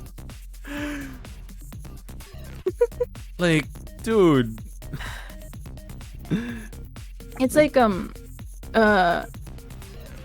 I don't know. I guess people are just too different, I suppose. There's always gonna be arguments about stuff, but sometimes it's just silly. It is. Because there's nothing. It's a nothing burger. It is. And you're biting into it, you know? And also to add to that, as Vaktos mentioned, like, I guess people will see like 1% or 10% of themselves in a character, and suddenly, because this character is fictional, because it's not real, anything can happen to this character. So they want this character to be redeemed, right? That's probably why. That's probably why. That, like, again, that's probably why whenever someone sees, like, Cloud or Squall or Sephiroth, Tifa, Aerith, whatever, whichever character, you take your pick. If you see enough of yourself in that character, you want nothing but good stuff to happen to that character. Yeah. Or, if you hate yourself, you want nothing but bad stuff to happen to that character because you feel like, no, I deserve to be punished and whatnot. But again, humble reminder, you are not them, they are not you. Yes. Like, you guys gotta get that through your head, right? Like, but they are just like me. Not literally. Not literally. He's going through trauma. Have you gone through the same trauma that he has? Like, did you witness your best friend, like, do his last stand and just get gunned down by the same organization you worked for? Did you? No, not really. Then shut the hell up. You are not Cloud. Cloud is not you. True. Yes. And again, that is okay because, again, these characters live outside the confines of our own lives. We should not care that much about them. Like, I get it, because they are just very lovable and you cannot help but feel for them and be sympathetic to their problems and whatnot. We kind of humanize them, right? They become more than just a fictional character. They become actual human beings that we can relate with. But there is still a boundary, right? There is a reason why these characters exist only in the confines of a creative work. Because it only works in a creative work. It really, really only does. Any hope of redemption that Sephiroth has, you'd have to dig deep in human history and think if anyone has come close. Because I bet you no one has. No one has, ever. And that is for obvious reasons. Because it's fiction. Because it's fiction, okay? It's fiction. Now again, it 100%. is up to the creator or the writers or the director if they want to keep it grounded or want to make it more creative and fantastical. Like, is redemption for Sephiroth out of the question? Not completely. Like, 1% chance. Like, if they do, again, my caveat, my favorite phrase of 2023, 2024, make it make sense. That is really all I'm asking. Make it make sense. I do not see it, but it also feels kind of weird where from part 1 and part 2, they have been doing a great job for having the players just want to stab Sephiroth in horrible ways for everything he has done. Like, we as a player base practically hate Sephiroth's guts. He hot though, but yeah, I still want to beat the shit out of him. So like, it's gonna feel weird. It's gonna feel weird in part 3. Cloud, I just wanted to make pancakes for you. I just want to make pancakes for you. Oh no. Oh no. He's misunderstood. He's just me for real. But yeah. But other than that, right? Other than pairings, this is quite funny. I mentioned earlier Tidus or Titus. You know, me personally, I do not care which one it is. If I'm wrong that it's Tidus, no, it's actually Titus. Oh, it's not Titus, it's actually Tidus. I don't really care in like the big scheme of things. Tell me which one it is, I'll call it that. Is it Tidus? I'll call him Tidus. Is it Titus? Then it's fucking Titus. It's I go for Tidus. Like, I honestly do not know which one it is. And again, like, it could be a localization thing because remember, in Japanese, Aerith is not Aerith, it's Eris. So which one is it? Right? That's why I'm just gonna call it based on its localization. Like, if it's Aerith, if I'm talking to someone who's, like, I'm pretty sure they played FF, like, outside of Japan, I'm gonna call it Aerith. I'm gonna call her Aerith. If they're in Japan, I'll call her Eris. Or another common problem. Pokemon. Pokemon have very different names outside and inside Japan. Yeah. Even a fucking Goomba from Mario. You say Goomba, a Japanese is like, Nani? Goomba? No, it's Kuribo. I'm like, what the fuck? I'm not calling that. I'm not calling a Goomba when, like, it's been referenced as Goomba outside of Japan. I'm just gonna call it a Goomba. But of course, those who are in Japan are gonna call it Kuribo because that is what they know it as. So yeah, I'll respect that. Bowser in Japan is like Koopa, like what the fuck? Well, to be fair, slight defense, Valkos, his full title Bowser, King of the Koopas. So they just call him King Koopa in Japan. So okay, I guess. I mean, yeah, I do find it quite weird because I don't know, Bowser is just more badass than Koopa, so King Koopa. So I'm gonna call him Bowser. Hilariously, though, another argument recently, you'll find this a bit sad and funny. Kate Sith. Maximilian dude himself got in trouble when he started this discourse. Like, is it Catchy or Kate Sith? Oh. And whenever he made an argument for what's you are disrespecting the culture and heritage, like, Jesus Christ, just the name of a character. And if anything, I would kind of blame the localization team for not being more, like, put your foot down. Is it Tidus or Tidus? Is it Aerith or Eris? Is it Catchy or Kate Sith?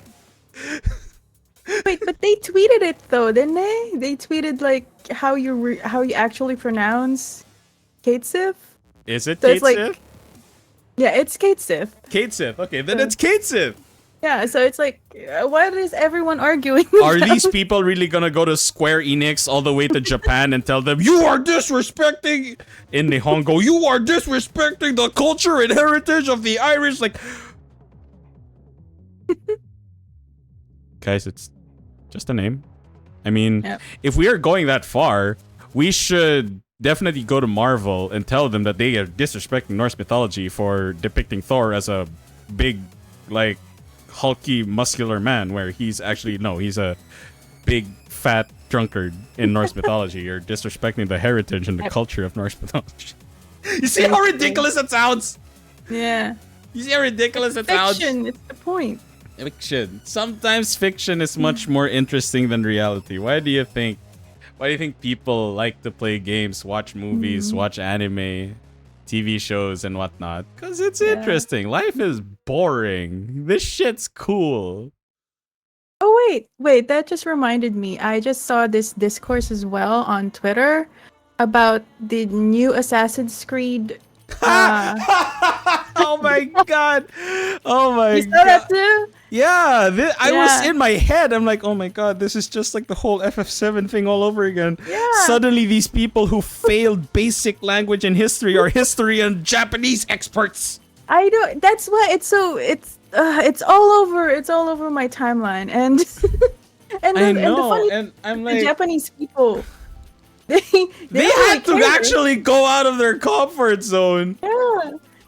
They're like, we're used to all this because, like, they had, like, what was that one post that I just saw? They're used to it because they had, like, Oda Nobunaga as, like, a female for, like, several. Yeah, so they're like, you don't give a shit. It's just, it's fiction, you know? I'm sorry, but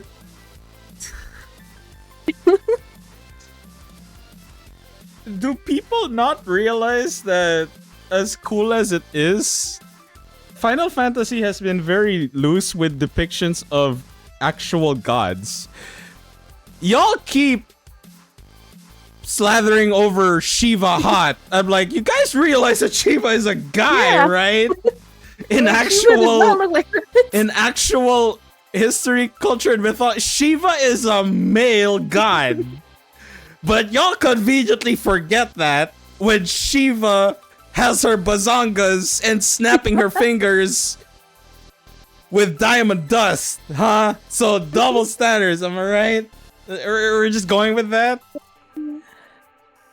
Like, Jesus Christ. And I'm like, the fact that, like, one of the most popular IPs from Japan, Berserk, the female character is dark-skinned. Like, visibly dark-skinned. And she has been, like, praised as, like, a really well-designed, well-written female character. And I'm just like, does this not show you guys just how much the Japanese actually love that culture? I mean, Street Fighter 6, for fuck's sake, one of the reasons why people praise that game, it leaned towards that, you know, the hip-hop street ghetto culture that the Japanese, for some reason, really like.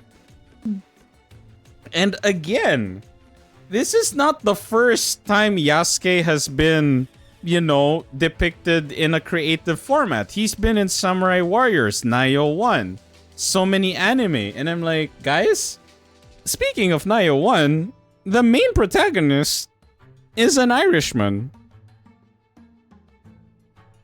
Are we really going to forget about that one?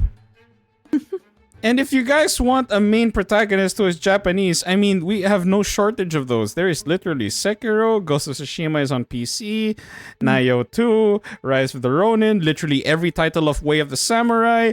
It's endless. Like, really? And then, here's the funniest meme I've seen for Assassin's Creed.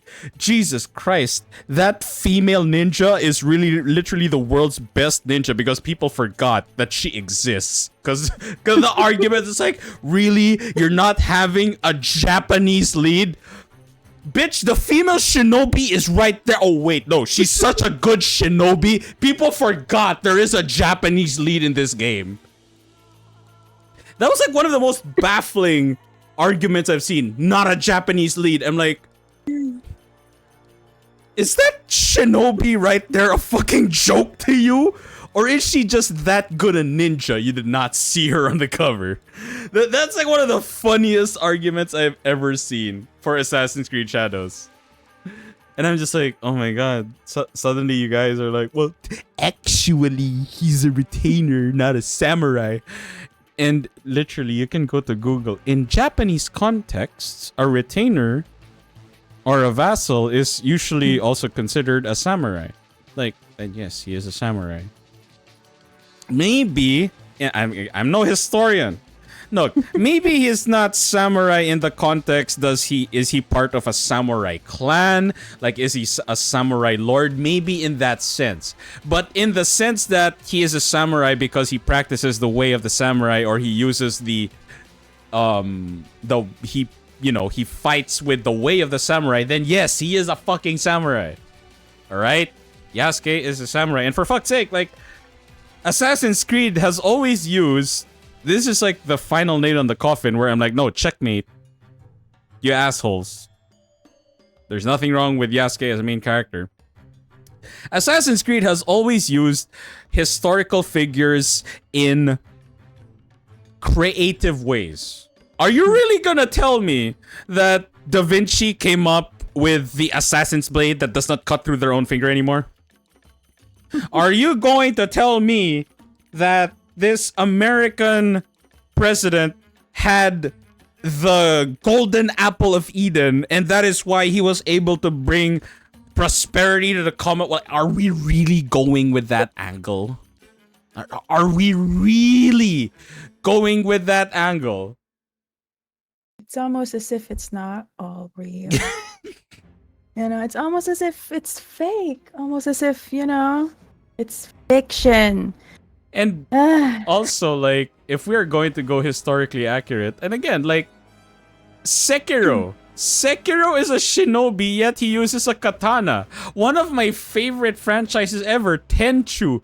Rikimaru is using, like, a long-ass blade when historically most ninjas use tools or very short, like, kunais or whatnot. Like, and no one complained! No one complained! Tenchu is godlike. Oh my god, yes, please preach. Another Tenchu appreciator in chat. Holy shit. But yeah, basically my point, right? Like, we've had already, like, loose interpretations in the past. Where was this outcry? Where the fuck was this outcry in the past?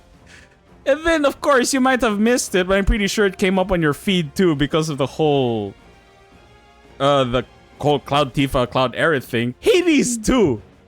People complaining, oh, Hermes, why is he Asian? I'm like, guys, Smite is right there. You wanna point? There are so many examples of what the fuck depictions of Greek gods and goddesses. Y'all are not. Where is it? Why is chaos non-binary? Why is this character look trans? Whatever, guys. Where was this energy before? Hello, where? Why does it matter now all of a sudden? Like, excuse me? It's dumb. They just want to argue for nothing. They must be bored. I'm not sure. Maybe just play the games instead of arguing about it. Like, yeah, I know. We're I don't know what to talking about do a game. We're not even like talking about. Oh, is the game fun? Could you imagine asking someone?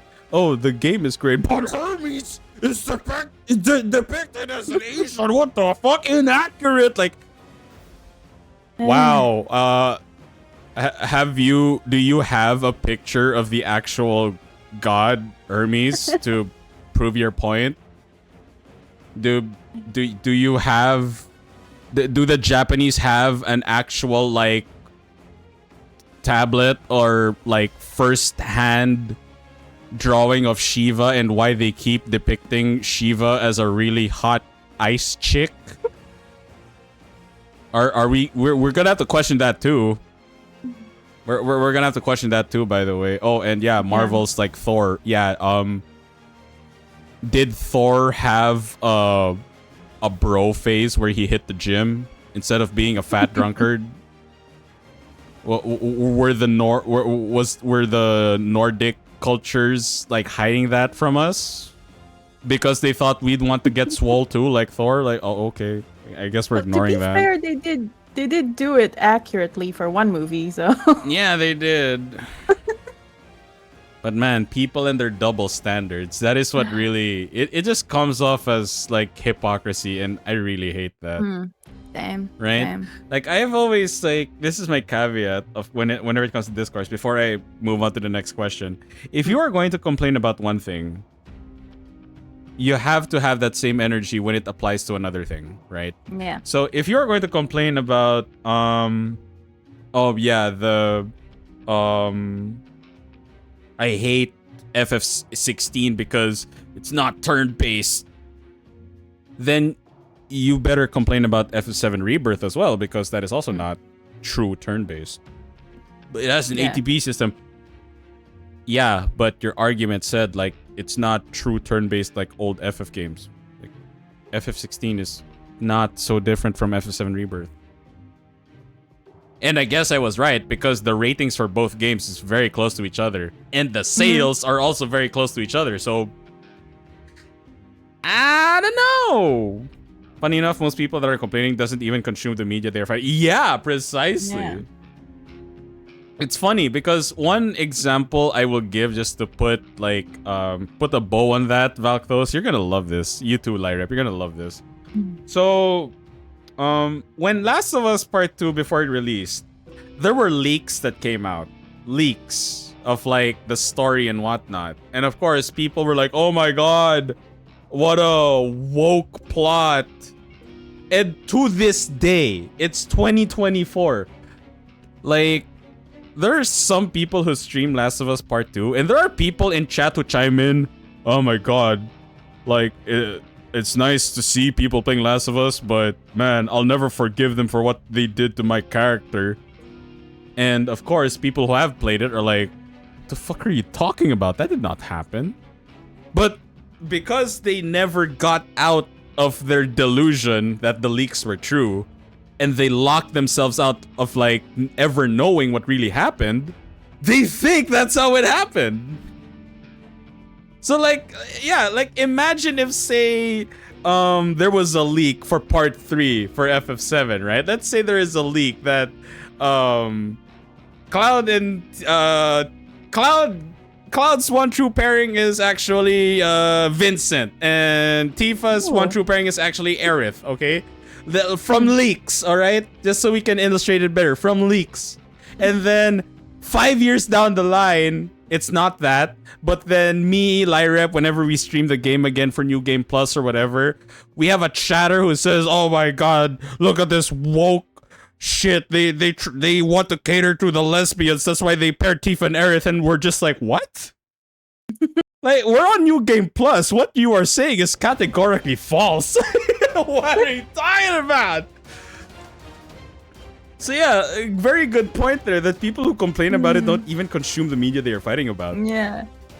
It's people who complain about Hades 2 design, like, did you even play the first one? Are you even playing the second one? No. Like, damn, their brain rot is showing. Precisely my point there. Like, there is a difference between having a difference in opinion and having a categorically false opinion. I think that's worse. Yeah, I think that is the day when Cloud Tifa and Cloud Aerith fans can fist bump each other and like, wow, this guy's a fucking idiot. This guy actually thinks that Tifa and Aerith got together. Wow, what a fucking dumbass.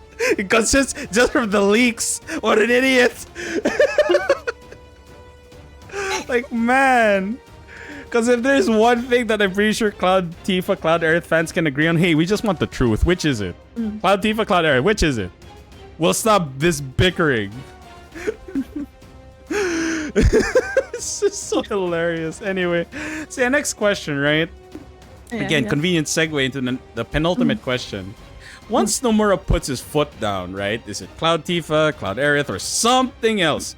Are you confident that this shipping war will end? Or if you say no, what do you think will it take for the war to end, if that even is possible? Okay. Because this one's interesting because we were just talking about this. One character, imagine, this war, like, there's two pairings, yeah? One character gets a kiss, the other gets a handhold. Which one do you think is more romantic? Well, the kiss, obviously. Obviously, right? Apparently it's not. Apparently, we have to read a bunch of essays that explain why a handhold is more romantic. Also, apparently, a kiss could mean many things. It could be a rebound kiss. You know, like the guy's jealous of that other girl, guy, so he kisses the other girl Wow. because, you know, so it's like, Wow. Yeah, these and mental gymnastics belongs in the Olympics. Holy shit. and it's these leaps in logic that I feel will not end the war. I'm Like, on the for same me, page. Yeah, for me, it's already ended. Like, it's a done deal.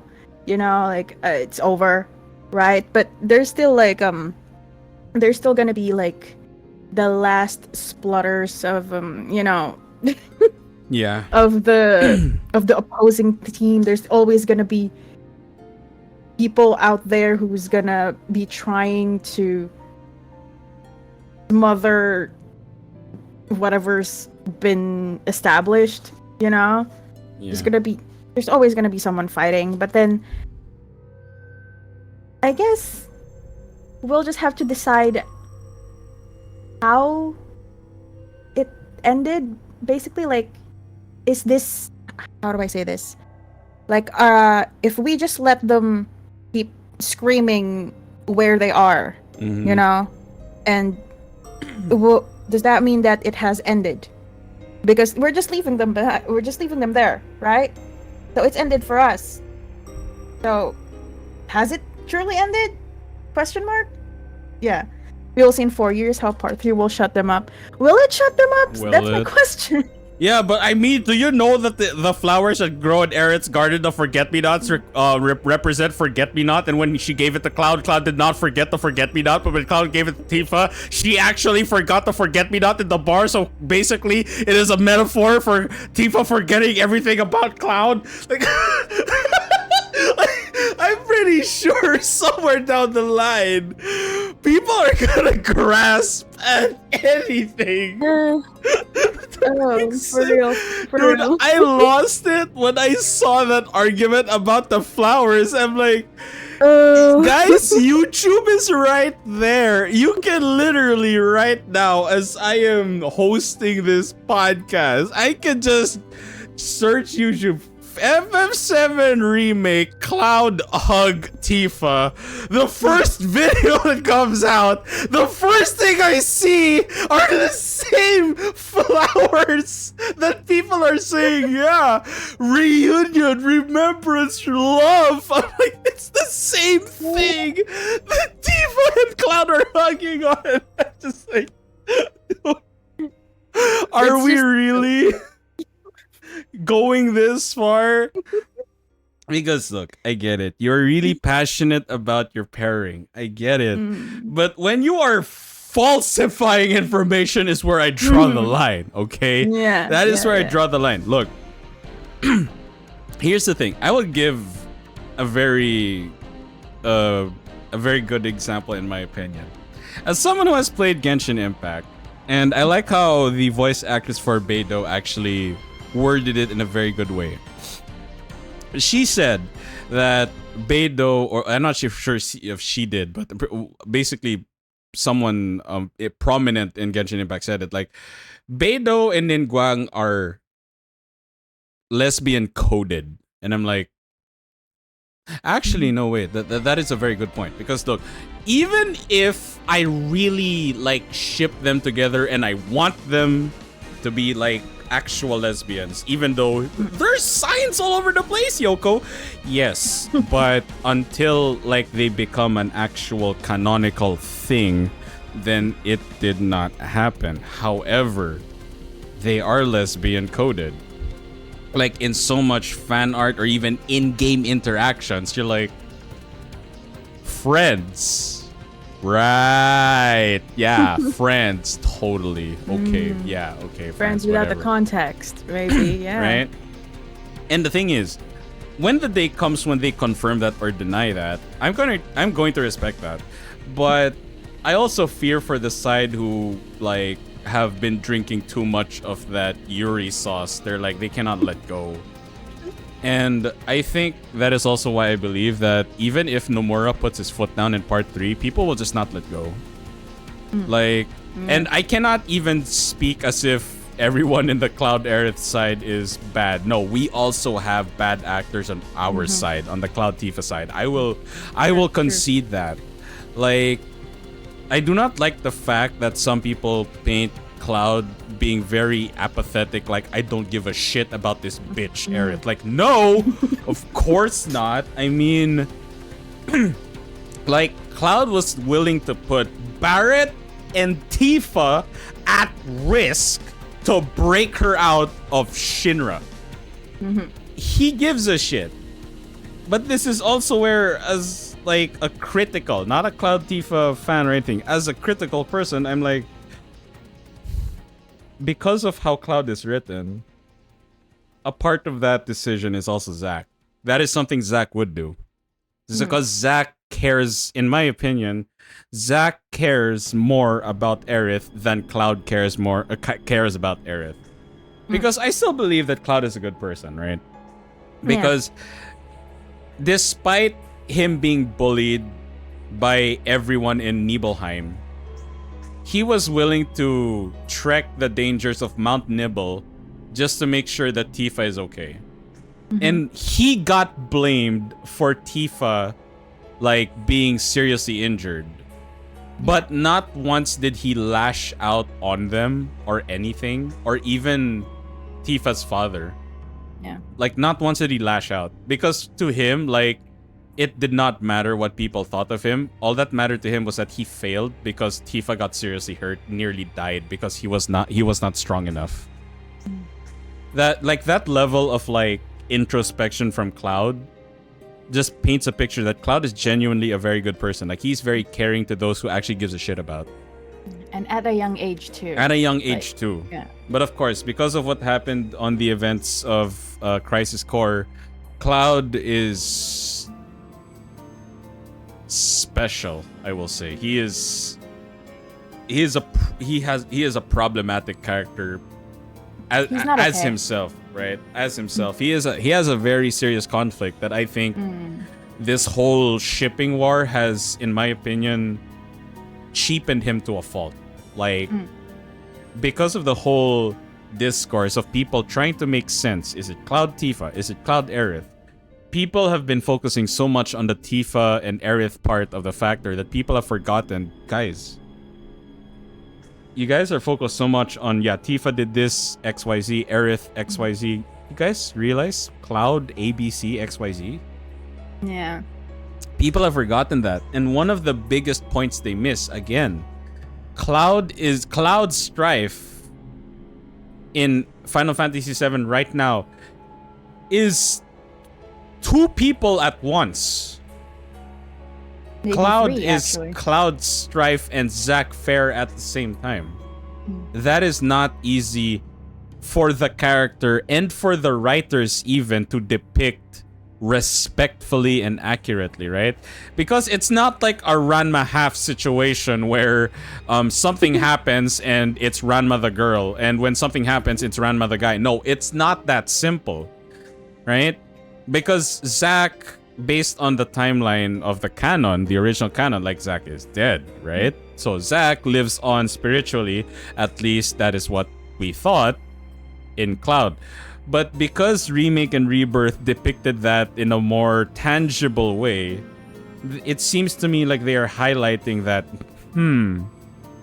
maybe there is more literal meaning in what Zack said, "You are my living legacy," and Cloud took it a little bit too literally. Yeah. Where even though Zack did not mean it that way, because of Cloud's bond with Zack and his trauma, he has taken that quite literally. And I forget where it's said, but I know that it is a very human thing. How some people deal with, like, I know it's kind of dark, but with how some people deal with, like, the death of a friend or someone close to them, they kind of slowly become parts of that person to keep them alive. It's a very dark but also interesting, like, human thing, right? If any of you have played God of War Ragnarok, you look at minor spoiler, but basically one of the main characters, right? one of the main characters is depicted as he is afraid of germs. He always wears gloves. Yada yada yada. Meanwhile, his his close acquaintance, he's very brash. He doesn't really care about like being clean or whatnot. And in the end of the game, because his close acquaintance is like dead and he's grieving, the way he grieves is very different. It's not just cry, wow, whatever, I'll get over it eventually. No. Like, he starts to swear. He's less like hygienic, and you're like, wow, you're as a spectator, as a player, like, oh my god, I'm seeing more of character B in character A now. And yeah, of course, not quite literally, but it is very similar to what Cloud is kind of going through. Where, again, he has not completely gotten over what happened to Zack, and he had no time to. He has no time to, yeah, because again, when he got to Midgar, in the FF7 OG, the first person he sees, hilariously, is Tifa. So there's this wave of like, oh shit, it's my childhood friend. It all comes flooding back, where Cloud forgot that wasn't me in Nibelheim, that was Zack. But because of his trauma with Zack, he believes that he is Zack, who visited Nibelheim with Sephiroth when he encountered Tifa years after he became Soldier First Class.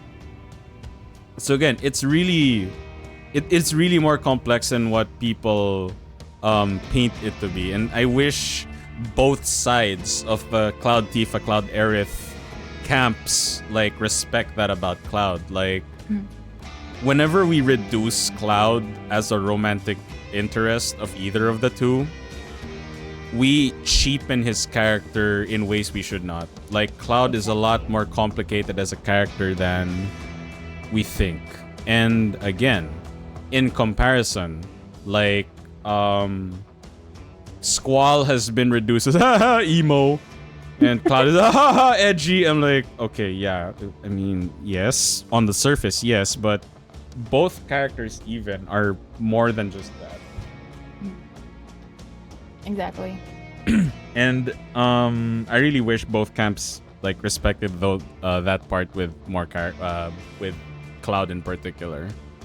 Because again, like, it is a very interesting discourse, the whole Cloud Tifa, Cloud Aerith discussion.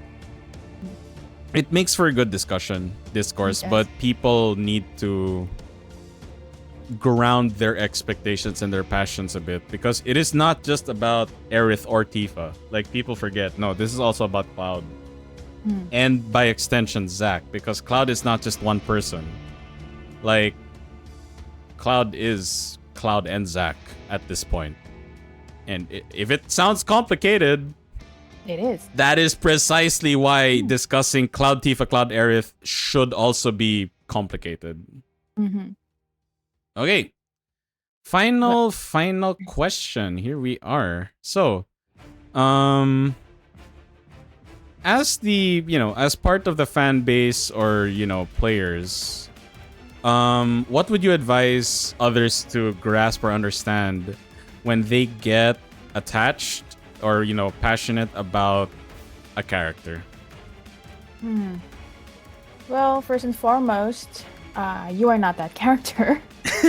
Yes. It has to be said. It feels like all the time when it comes to fandom discourse, you will have to make sure that the person you are talking to is separating themselves from the character, because I've just experienced it recently, like people getting so mad that I dared call Cloud Strife a dork. In not even an insulting way. It's just like, he's just a dork, and they're like, what? You hate him, so you hate him? Like, no. Like, hang on. But he's not a dork because he's actually like me. I'm not a dork, so it's like it's not about you. You know, you know what I mean? Yeah. It's like, and people, I don't know. I think, and this is gonna sound, I hope it doesn't sound like really bad, but like maybe go out and touch grass. No, Like, doesn't sound bad. That is good. People need like to actually, like not in a meme way. Just actually go outside and you put it down, put the book down, the game down, whatever it is, and sort of just go outside, experience the world, and be like, this is me. I am not that person. Because it becomes very dangerous when you are too attached. Not just in a fandom sense, but like as a person sense. Yep. You know? So I agree. we have to be careful about that. Like, fiction is fiction. Those people need to stop being keyboard warriors. And the problem is, they're no longer just keyboard warriors, they're phone warriors too. Like, everyone has a phone, so they're online 24/7. They need to put that down. You know what I mean? And it's, I don't know. I mean, I get it. I totally agree. Yeah, I totally the world agree. is like, the world is like going to shit, I suppose, and people are trying to cope. So I get it. Right. They're trying to, you know, find other ways to feel better, but this ain't it, bro. Like, you becoming the fictional character is not, it's not gonna work. Okay, maybe it'll bring you comfort, but at the end of the day, you're gonna have to face reality. Because nothing is gonna be solved if you just keep pretending you're Cloud Strife. Yeah. You know? Even worse when they are in droves, that is what you call an echo chamber. Yeah. Echo chamber. You know, so. And me personally, right?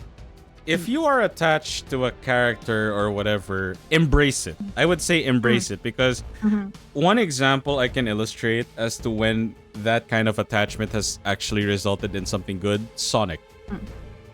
Remember the first live action Sonic film? Like, the trailers was horribly panned because of Sonic's design. People didn't even care about the plot. They just cared about the design. They're like, that's not Sonic, that's fucking Sonic. Like, what the F is that? They could not even depict. They could not even properly depict Sonic in an appealing way. So they actually changed it, and now look, we have a third Sonic movie on the way. If the player base was not as attached to Sonic as they were, we'd never have a third movie, that's for sure. And that is also where I draw the line, as Jane has mentioned. Like, when someone gets hurt, it is no longer fun in games. Exactly my point, right? And as a person who plays FF14, here's the thing. As much as I do not particularly like Xenos as a character, I am aware there are people who literally worship him on a pedestal. And you know what? Like I said earlier, I'm not a hypocrite. I will still say, no, I did say if you have an attachment, embrace it. Yeah, go ahead.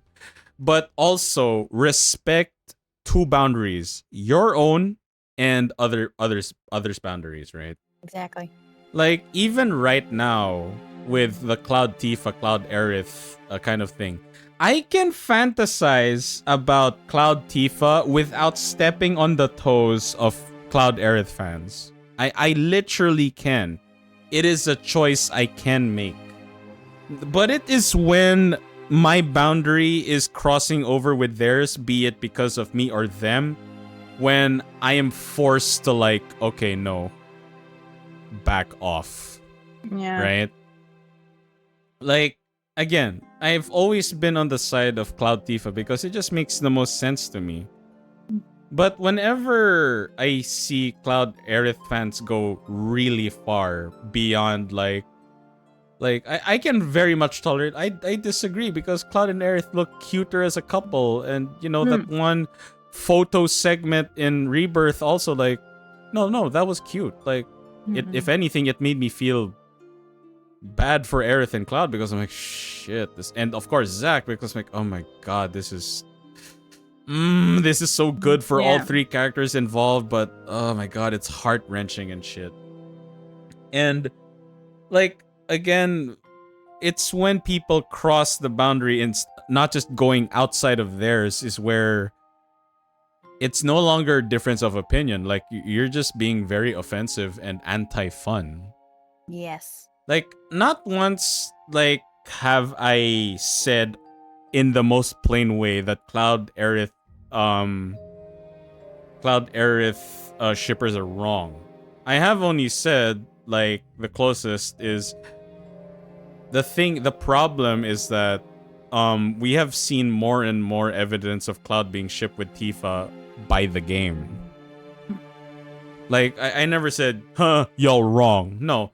I've always tried my best to respect it because, again, I just have general respect for how people, like, get attached, because I know what it's like if I get attached and I'm being invalidated. It sucks. But I can still be invalidated in a respectful way. Yeah. And I exercise that on other people as well, right? Like, I can disagree with another person respectfully. If instead of saying, yeah, your theory means jack shit. No, instead of wording it in that way, I can say, your theory has a decent point. I can say that, and then, however, the game is leaning more towards these theories. And again, we are in a state where we can respect, because Part 3 is not even out yet. The discourse is still ongoing, right? This is when Cloud Tifa, Cloud Aerith, like, shippers should be more respectful, because the war is not over yet. Why are we trying to end the war before the rest of the Midgar theater is even over? Like, we're not even there yet. As much as Cloud Tifa fans would like, yeah, we won! I'm like, no! There's still part 3! There's still part 3! We don't even know who Cloud is gonna... He could end up with Reno for all I know. Or freaking Elena or Barrett. Anything can happen. Anything can happen. That's why we are in this phase where being this ham-fisted about our views and whatnot, it's understandable, but it's not logical, because again, it's like completing a puzzle. How can you complete the puzzle when you don't have all the pieces? If this was a 3,000 piece puzzle, we only have 2,000 pieces, literally. Like, we do not have the rest. We cannot complete the entire picture. As much as we want to, right? As much we want the same thing. We just want, like, is it Cloud Aerith, Cloud Tifa, Cloud Barrett, Cloud Reno, Cloud Elena, Cloud Zach, Cloud Sarah? A Cloud. We just want answers, right? We all want the same thing. We just want answers. But why are we jumping the gun, killing the question with an answer when the question is still ongoing, right? Like, we can be attached, but we have to be respectfully and reasonably attached. We can do so. We can. You know why Resident Evil fans have been doing this for years? We have been memeing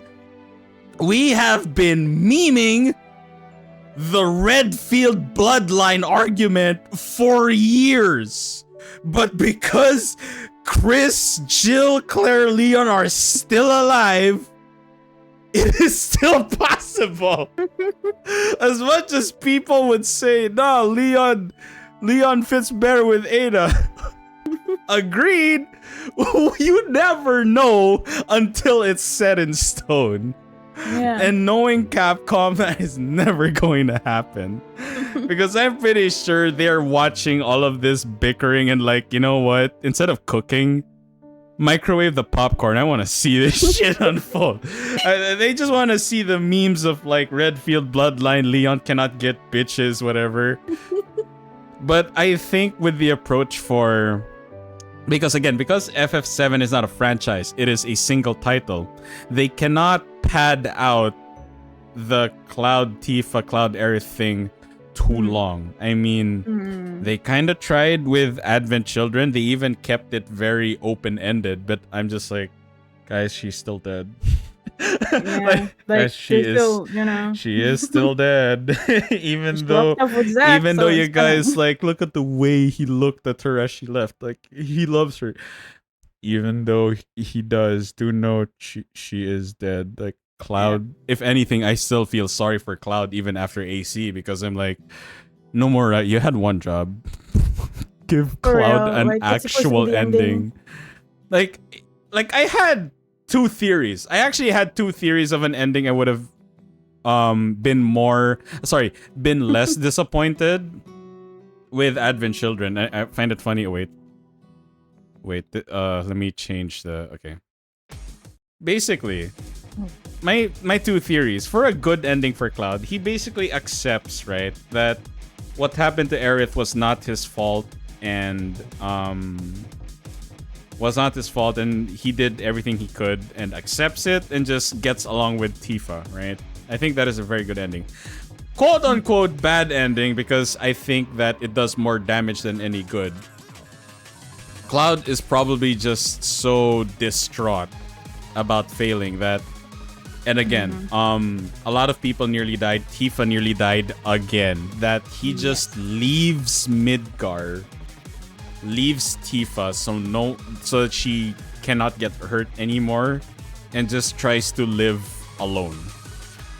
Like, if they, in my opinion, although I'd like that less, like, it is less frustrating than a very open-ended, up to interpretation ending, I think. But yeah, honestly, at this point, like,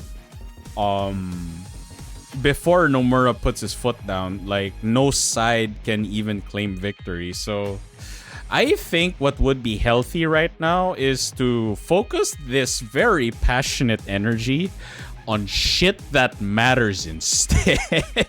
Yes. 100%. All this energy on, I know, Cloud Tifa shippers are sniffing that copium, yada yada yada, and yeah, Cloud Aerith fans are delusional, yada yada yada. Guys, I love the energy in this room. Can we point it in the right direction and demand that Square Enix, like, ports or remasters more of their other Square Enix titles, and maybe, actually keep their word on aggressive multi-platform and release part 3 on all platforms on day 1? Yep. Yeah. Dirge of Cerberus remake. Yep. Dirge of Cerberus remake. Yeah. But it really needs a rehaul. Like, I am wondering though, because if part 3 potentially kills the canon of AC, I hope they do it right. Like, I really hope they do it right. Because if they write it in a way that invalidates AC's existence, and that is up to interpretation. I am wording it specifically that way. All I really want Nomura to do is just make it make sense. Because that is one of my major complaints in Remake Part 1. The last chapter made no goddamn sense to me at all. Like, if they wanted the whole KH angle, I'm like, I don't like KH in particular, but make this make sense though. Yeah. Right? And either the game was too short that they did not want to end it after escaping Shinra, or the game could have been longer to give the whole Arbiters of Fate angle a little more time in the oven. I think that would have done better. And if anything, that is one disappointment I do have right now. Where is that gap from Midgar to Calm? That is a significant gap that is just ruled out. The one where they were, like, traveling on the road, right? With I'm like, what were they talking about from there to Calm? Like, what did we miss? There was, they released a book on that called Tales of Two Pasts. I just read it. So that's what. But that is only about Tifa and Aerith. Okay, this is Yeah. one major complaint I've had that I wish other games would stop doing. Can you fucking stop with releasing content outside of the medium? Yes, Like, please. I find it frustrating. It's like an assignment or something. Oh, you want to understand it? Oh, you better watch the movie that we're releasing. Oh, you better read the novel. Like, Do your homework. guys, the game costs me $70, which means I should spend $70 to understand what is happening in my $70 video game on my $300 console. Why am I paying more to understand something I paid at least $370 on? That does not make any fucking sense. I mean, they're doing the same thing with Marvel, right? Like, you can't even watch the main movies now because you have to go watch the TV shows or whatever. So it's like Another complaint also similar because FF14 was mentioned, World of Warcraft. A lot of people like painted I know it's off topic, but I'm gonna highlight it anyway. People painted Sylvanas in a very negative way, and of course, this is not completely the fault of the player base. This is also Blizzard's fault. They released a novel of some important events that I'll give you a quick TLDR if you're not familiar with the lore, okay? But basically, Sylvanas had a plan to basically stake the heart of the Alliance, right? Stake the heart. And her first plan was to kill Malfurion, okay? She just wanted to kill one guy, just to wound the Alliance. And everyone under her leadership knows her plan. Now, Sarfang knows this. And instead of killing Malfurion, he lets him go. So Sylvanas goes to plan B, which is burn Teldrassil. So a lot of innocent night elves end their home reduced to ashes because plan A did not work. Now the thing is, if the player base did not know that, so they paint Sarfang like he is the hero of the Horde, where people like me who were aware of the events before this, I'm like, guys, are you forgetting something really important, that Sarfang went behind her back, disobeyed orders? Are we really going to ignore that?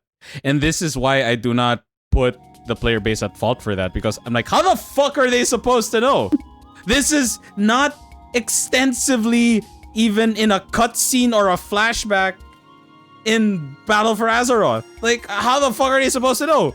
You really expect people who play video games to an MMO, which is already like very time consuming. I know it, Lairep knows it because we both play FF14. You really think we're gonna take the time out of a time heavy investment game to read a book? To understand a game we've invested so much time in? Like, just put it there. They're already like, yeah, if I'm going to invest any more time understanding FF14, I'm going to invest it in the game I'm playing in FF14. That is why I am glad that I have the FF14 Erzia-pedia books. They are lore tidbits and whatnot that you do not need to know, but you're glad you know. But the whole thing in World of Warcraft, I'm like, people needed to know this. They needed to know the context as to why Sylvanas went batshit crazy and burned Teldrassil. But did I really need to know that one Yalm based on a measuring unit in FF14 is described as one male adult Lalafell? I did not need to know that, but I'm glad I do now, I guess. Wait, like, really? Yeah, yeah. In the Eorzea encyclopedia, when they are describing units of measure, and it says 1 yalm. What is 1 yalm? 1 male adult lalafell. I'm like, you gotta be serious. That is how you describe 1 yalm. I'm like, oh my god. Oh, that's the best. I don't know. Like, of course, how important is that? Oh, fucking, this is pointless information. But Yeah, oh it's my just god, extra. because I'm laughing at it, I'm glad I know that. Oh my god, unit of measure. Yeah. How much, it's like, hey, Lairep, I have these sacks of potatoes. How many sacks do you want? Oh, enough to fill 1 male adult lalafell. Oh, 1 yam. All right, got it. Oh my like, that's so fucking gold. That's amazing. Yeah, like I had to do a double take when I was reading the book. I'm like, huh? 1 male adult lalafell. I'm like, that is a unit of measurement. Okay. Jesus Christ. And that is today's episode of Shrine Talk, episode 42, featuring Lairep. Thank you so much for being my guest. It has been yes, it's been a genuine joy to have a discourse about FF7 Rebirth in particular with like a fellow, you know, a fellow Cloud Tifa shipper and of course a fellow FF7 enthusiast. Really, really nice to talk about the game with you and the problems surrounding our beloved game. Because I swear to God, again, even if I disagree with Cloud Aerith fans, if there's one thing we share, we just love this game so goddamn much. I think we can agree on that, Cloud Aerith fans. I think we can. Love the characters. I think we can put our differences aside for a moment and just say, yo, we just love this game a hell of a lot. Can we agree on that? I'm pretty sure we can agree on that. We just love this game so much. Like, the FF7 cast in the remake trilogy has been nothing short of, like, the best change I have ever seen. Like, I have never felt so attached to characters I barely felt attached to in the OG. Like, the first time I cried in Rebirth was freaking Barrett and Dine. I'm like, oh, like, dude. The brotherhood between the both of them, like, they sold it really well. Like, holy fucking shit. The banter is amazing too. It's just a delight to play it, to see them interact. Yes, and I find it funny how Barrett, who literally grits his teeth as he tolerates Yuffie's presence in the party, both of them sing the victory fanfare theme song at the end of battles. I'm like, you two are more similar even though you hate each other. So cute. I love them all so much. Yeah, and again, like, definitely for me, one of the biggest like surprise breakouts in Rebirth is definitely Yuffie. Finally, she's appreciated. Yes, definitely. Rebirth has so many details that fill the game with life. I loved it. Yeah, absolutely. That's why I cannot wait for part 3. And this is where I'm like, this is one of the major flaws of the trilogy that I hope gets addressed. Like, we are eventually going back to Midgar, but the rest of the map should still be fully explorable. That is a good point. Hold on. Right? Like, we are eventually going back to Midgar, which we could not in part 2. And everything outside of Midgar is not explorable in part 1. And if we're going with just the simplest, like, not extensively studied form of math, right? FF7 Intergrade is 100 gigabytes on PC. And FF7 Rebirth is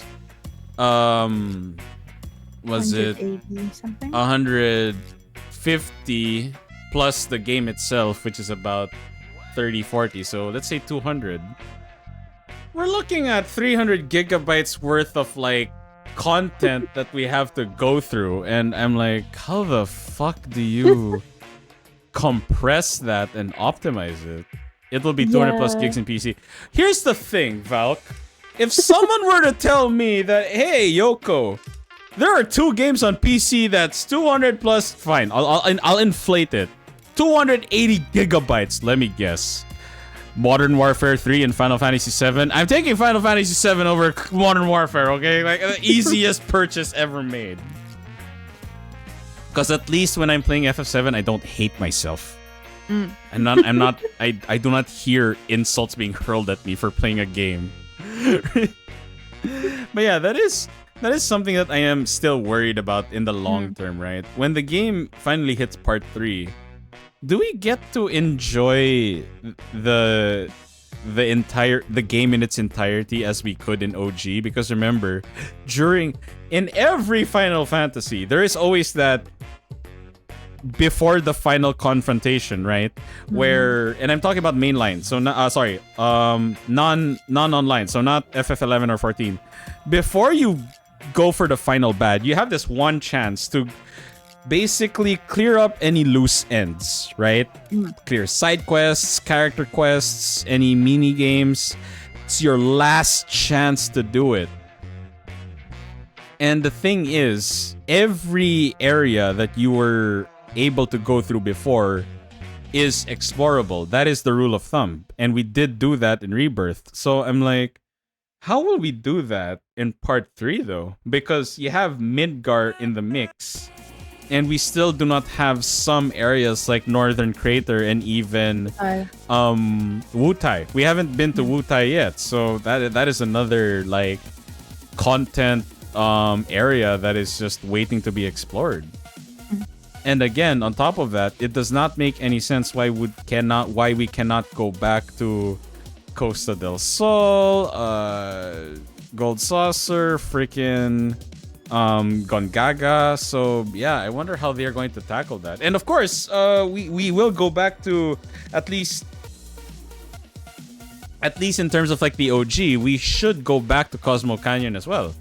Yeah. So yeah, like this just seems like a monumental nightmare, I guess. But and there's also like the chocobo breeding. So oh yeah, if they remove being able to explore, what happens to the chocobo breeding? The golden chocobo, I want it, you know, to fly everywhere, to access like secret areas and stuff. So dude, Knights of the Round better have like a 1 minute animation. Oh yeah, unskippable. I do not mind. Unskippable.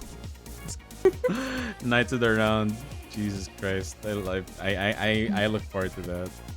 There's still more. There's so much more. Yes, there's a lot more to be tackled. But anyway, for now, this will be the end of episode 42 of Shrine Talk. And of course, before I end here, I always give my guests the red carpet. So if you have like a shout out or you have a next stream, now is your chance to basically tell everyone in chat when that will be. So yeah.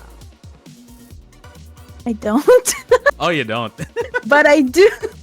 But I do stream whenever I want to, you know. Smash like, subscribe on the YouTubes and on the Twitch, and you'll find out when I next stream.